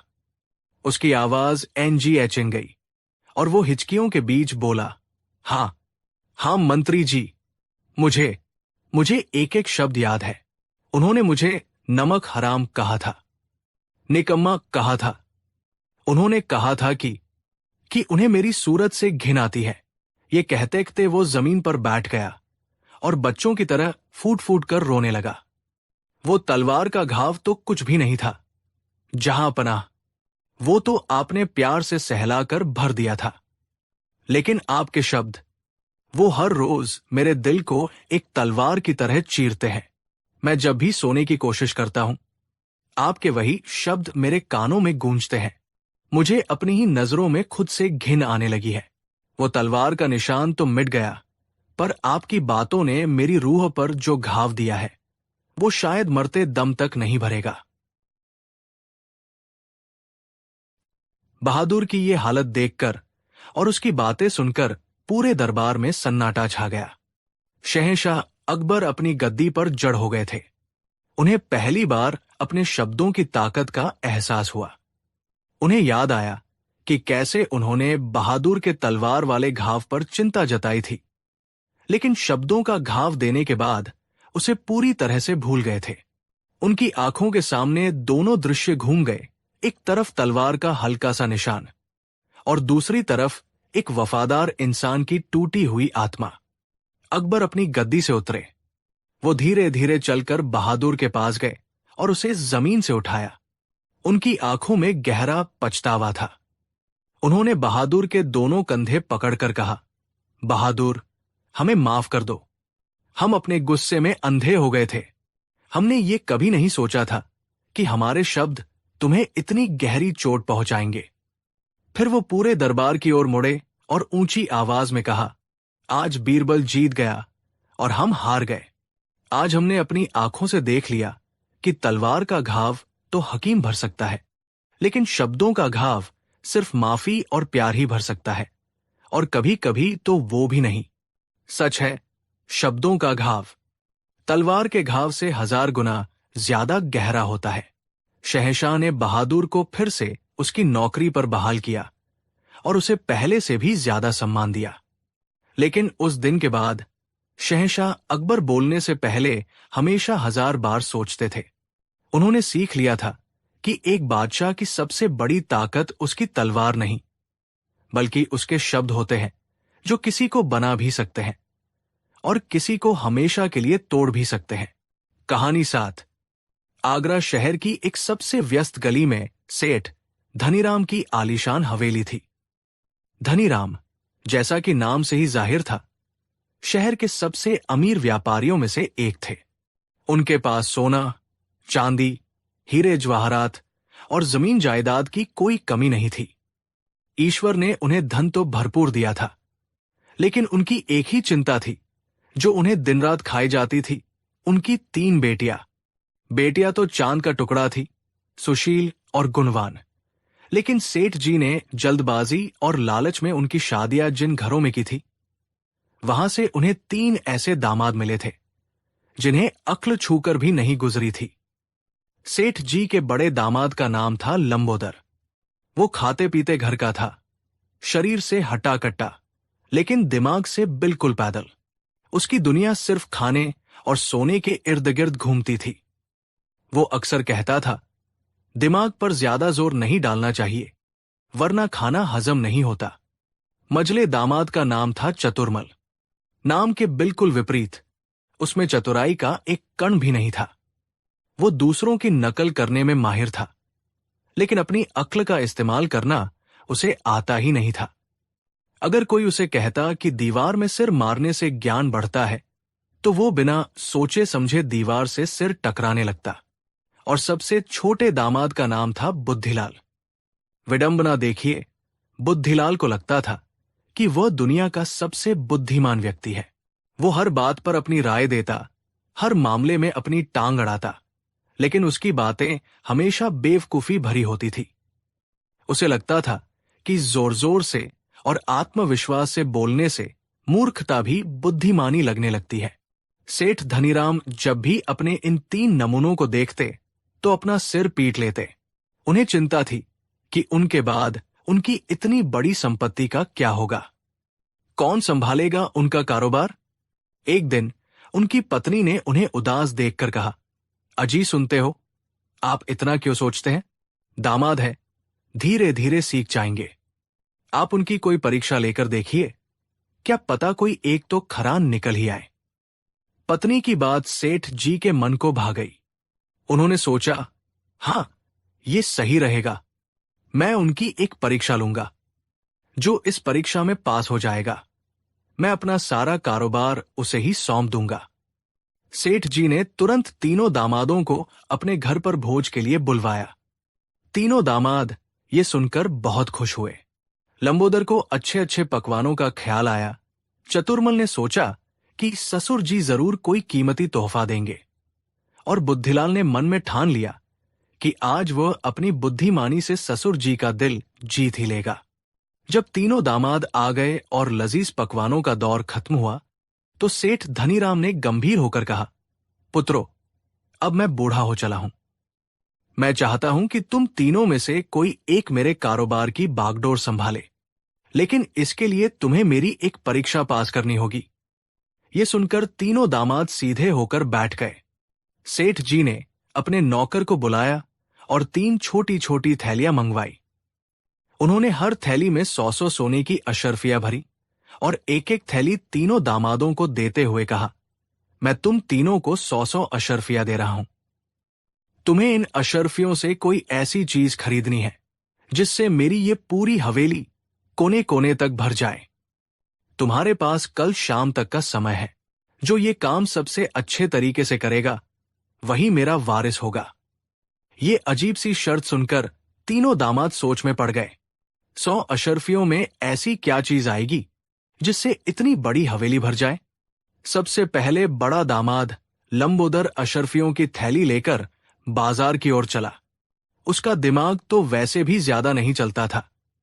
वो सोच रहा था, ससुर जी ने हवेली भरने को कहा है, भरने वाली चीज तो खाना ही होती है, लेकिन 100 अशर्फियों में इतना खाना कहां से आएगा? चलते चलते उसकी नजर एक कबाड़ी की दुकान पर पड़ी। दुकान के बाहर कूड़े करकट और भूसे का एक बहुत बड़ा ढेर लगा हुआ था। ढेर इतना बड़ा था कि उसे देखकर लंबोदर की आंखें चमक उठीं। उसने सोचा, अरे वाह, ये तो बहुत सारा है। इससे तो हवेली क्या, पूरा मोहल्ला भर जाएगा, और ये तो सस्ता भी होगा। उसने कबाड़ी से पूछा, क्यों भाई, ये सारा कूड़ा करकट और भूसा कितने का दोगे? कबाड़ी ने जब देखा कि एक अमीर दिखने वाला आदमी कूड़ा खरीदने आया है, तो वो समझ गया कि ये कोई मूर्ख है। उसने तुरंत कहा, सेठ जी, ये तो बहुत कीमती चीज है, इससे खाद बनती है, पूरे 100 अशर्फियों का है। लंबोदर ने बिना एक पल सोचे थैली कबाड़ी को थमा दी और कहा, ठीक है, कल शाम तक ये सारा सामान बैलगाड़ियों में भरकर मेरे ससुर सेठ धनीराम की हवेली पहुंचा देना। अपनी इस समझदारी पर खुश होता हुआ लंबोदर घर लौट आया। अब बारी थी मजले दामाद चतुर्मल की। वो भी बाजार में घूम रहा था और सोच रहा था, ससुर जी ने हवेली भरने को कहा है, क्या खरीदा जाए? वो दूसरों से प्रेरणा लेने में माहिर था, इसलिए वो देखने लगा कि बाजार में सबसे ज्यादा क्या बिक रहा है। उसने देखा कि एक रुई का व्यापारी अपनी दुकान पर बैठा है और उसकी दुकान में रुई के बड़े बड़े ढेर लगे हैं। रुई हल्की होती है और बहुत जगह घेरती है। चतुर्मल ने सोचा, ये सही रहेगा, रुई से हवेली जल्दी भर जाएगी। उसने रुई वाले से भाव पूछा। व्यापारी ने उसे 100 अशर्फियों में बहुत सारी रुई देने का वादा कर दिया। चतुर्मल ने सोचा, लेकिन रुई से तो कई लोग हवेली भर सकते हैं, मुझे कुछ अलग करना होगा ताकि ससुर जी मुझसे सबसे ज्यादा प्रभावित हों। तभी उसकी नजर एक दुकान पर पड़ी जहां रंग बिरंगी मोमबत्तियां बिक रही थी। उसके दिमाग में एक शानदार विचार आया। उसने सोचा, मैं रुई तो खरीदूंगा ही, साथ में ये मोमबत्तियां भी खरीद लेता हूं। जब मैं रुई को हवेली में फैला दूंगा तो मैं इन मोमबत्तियों को जला दूंगा। रुई की सफेदी और मोमबत्तियों की रोशनी से पूरी हवेली जगमगा उठेगी। ससुर जी ये देखकर कितने खुश होंगे। उसे अपनी इस योजना पर बहुत गर्व हुआ। उसने 100 अशर्फियों से ढेर सारी रुई और कुछ मोमबत्तियां खरीदी और हवेली पहुंचाने का आदेश दे दिया। अब सबसे छोटा और खुद को सबसे बुद्धिमान समझने वाला दामाद बुद्धिलाल बाजार में निकला। वो मन ही मन हंस रहा था। मेरे दोनों बड़े भाई जरूर कोई मूर्खतापूर्ण चीज खरीदेंगे। कोई अनाज खरीद लाएगा तो कोई कपड़े, लेकिन मैं बुद्धिलाल कुछ ऐसा करूंगा जो इतिहास में लिखा जाएगा। वो घंटों तक बाजार में घूमता रहा। वो हर चीज को बड़ी गंभीरता से देखता और फिर उसे खरीदने से मना कर देता। वो कुछ ऐसा खोज रहा था जो बहुत छोटा हो, लेकिन उसका प्रभाव बहुत बड़ा हो। शाम होने को आई। घूमते घूमते वो एक ऐसी गली में पहुंचा जहां संगीत और घुंघरुओं की आवाज आ रही थी। वहां एक महफिल सजी थी। लोग गा रहे थे, नाच रहे थे और खुशियां मना रहे थे। बुद्धिलाल ने सोचा, ससुर जी ने हवेली भरने को कहा है, उन्होंने ये तो नहीं कहा कि किसी चीज से भरो। मैं हवेली को खुशी और संगीत से भी तो भर सकता हूं। उसे लगा कि उसने दुनिया की सबसे गहरी पहेली सुलझा ली है। उसने तुरंत उस महफिल के मुखिया को बुलाया और कहा, मैं तुम्हें 100 अशर्फिया दूंगा। कल शाम तुम अपनी पूरी मंडली के साथ सेठ धनीराम की हवेली चलना और वहां ऐसा गाना बजाना करना कि पूरी हवेली की दीवारें झूम उठें। संगीत मंडली का मुखिया इतनी बड़ी रकम सुनकर फूला नहीं समाया। उसने तुरंत हामी भर दी। बुद्धिलाल अपनी इस अद्वितीय सोच पर इतराता हुआ घर लौट आया। अगली शाम सेठ धनीराम अपनी हवेली के आंगन में एक बड़ी सी कुर्सी पर बैठे इंतजार कर रहे थे। एक एक करके तीनों दामाद अपनी अपनी खरीदारी के साथ पहुंचे। सबसे पहले लंबोदर की बैलगाड़ियां आई, जो ऊपर तक कूड़े करकट और भूसे से लदी हुई थी। जैसे ही मजदूरों ने वो सब हवेली के आंगन में पलटना शुरू किया, सेठ धनीराम अपनी कुर्सी से उछल पड़े। ये क्या बकवास है? वो चिल्लाए। लंबोदर, ये क्या लाए हो तुम? लंबोदर ने बड़े गर्व से कहा, पिताजी, आपने ही तो हवेली भरने को कहा था। देखिए, कितने कम पैसों में मैंने कितना सारा सामान खरीद लिया। इससे तो आपकी पूरी हवेली भर जाएगी। पूरी हवेली में बदबू और धूल फैल गई। सेठानी और उनकी बेटियां अपनी नाक पर कपड़ा रखकर अंदर भाग गई। सेठ धनीराम ने अपना सिर पीट लिया। मूर्ख, मैंने हवेली भरने को कहा था, कूड़ेदान बनाने को नहीं। ले जाओ ये सब मेरी नजरों के सामने से। लंबोदर का मुंह उतर गया। उसे समझ नहीं आया कि उससे गलती कहाँ हुई। अब मझले दामाद चतुर्मल की बारी थी। उसकी बैलगाड़ियों में रुई के बड़े बड़े ढेर लदे थे। मजदूरों ने उस रुई को हवेली के कमरों में, दालानों में, हर जगह फैलाना शुरू कर दिया। कुछ ही देर में पूरी हवेली एक सफेद बादल जैसी दिखने लगी। सेठ जी को यह देखकर थोड़ी तसल्ली हुई। ये कूड़े से तो बेहतर है। कम से कम हवेली साफ सुथरी और भरी हुई लग रही है।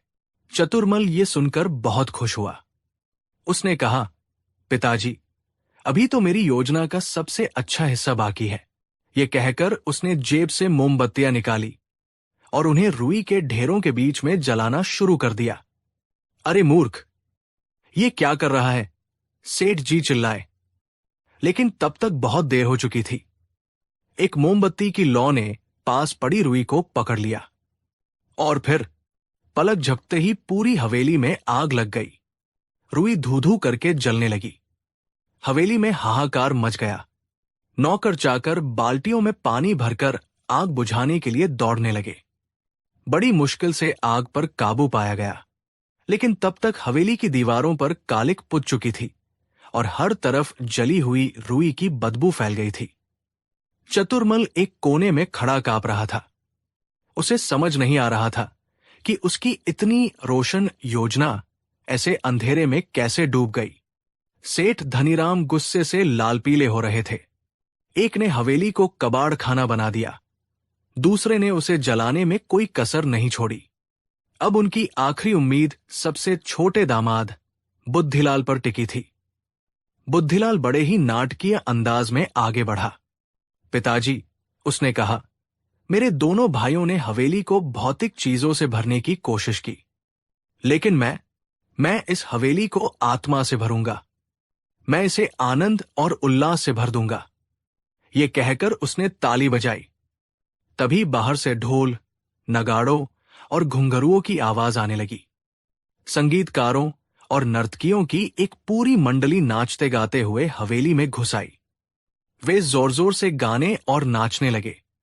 कुछ देर के लिए तो माहौल थोड़ा बदला, लेकिन जल्द ही उनका शोर इतना बढ़ गया कि कान फटने लगे।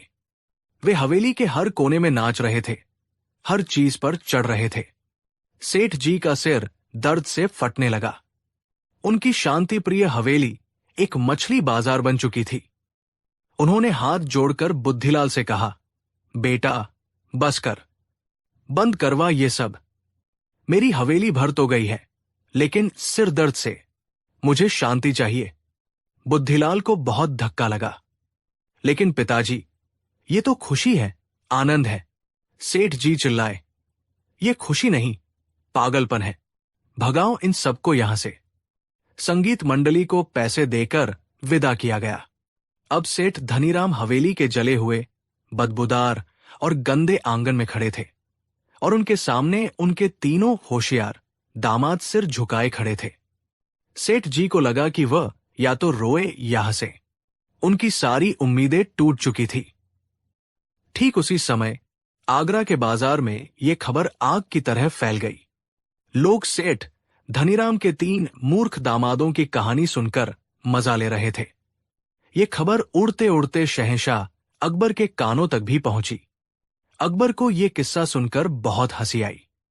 उन्होंने सेठ धनीराम और उनके तीनों दामादों को दरबार में हाजिर होने का हुक्म दिया। अगले दिन सेठ धनीराम अपने तीनों दामादों के साथ शाही दरबार में मौजूद थे। अकबर ने उनसे पूरी कहानी सुनी और फिर हंसते हंसते उनकी आंखों में पानी आ गया। सेठ जी, अकबर ने कहा, आपके दामाद तो सच में नायाब हीरे हैं। इनकी मूर्खता की कोई सीमा नहीं है।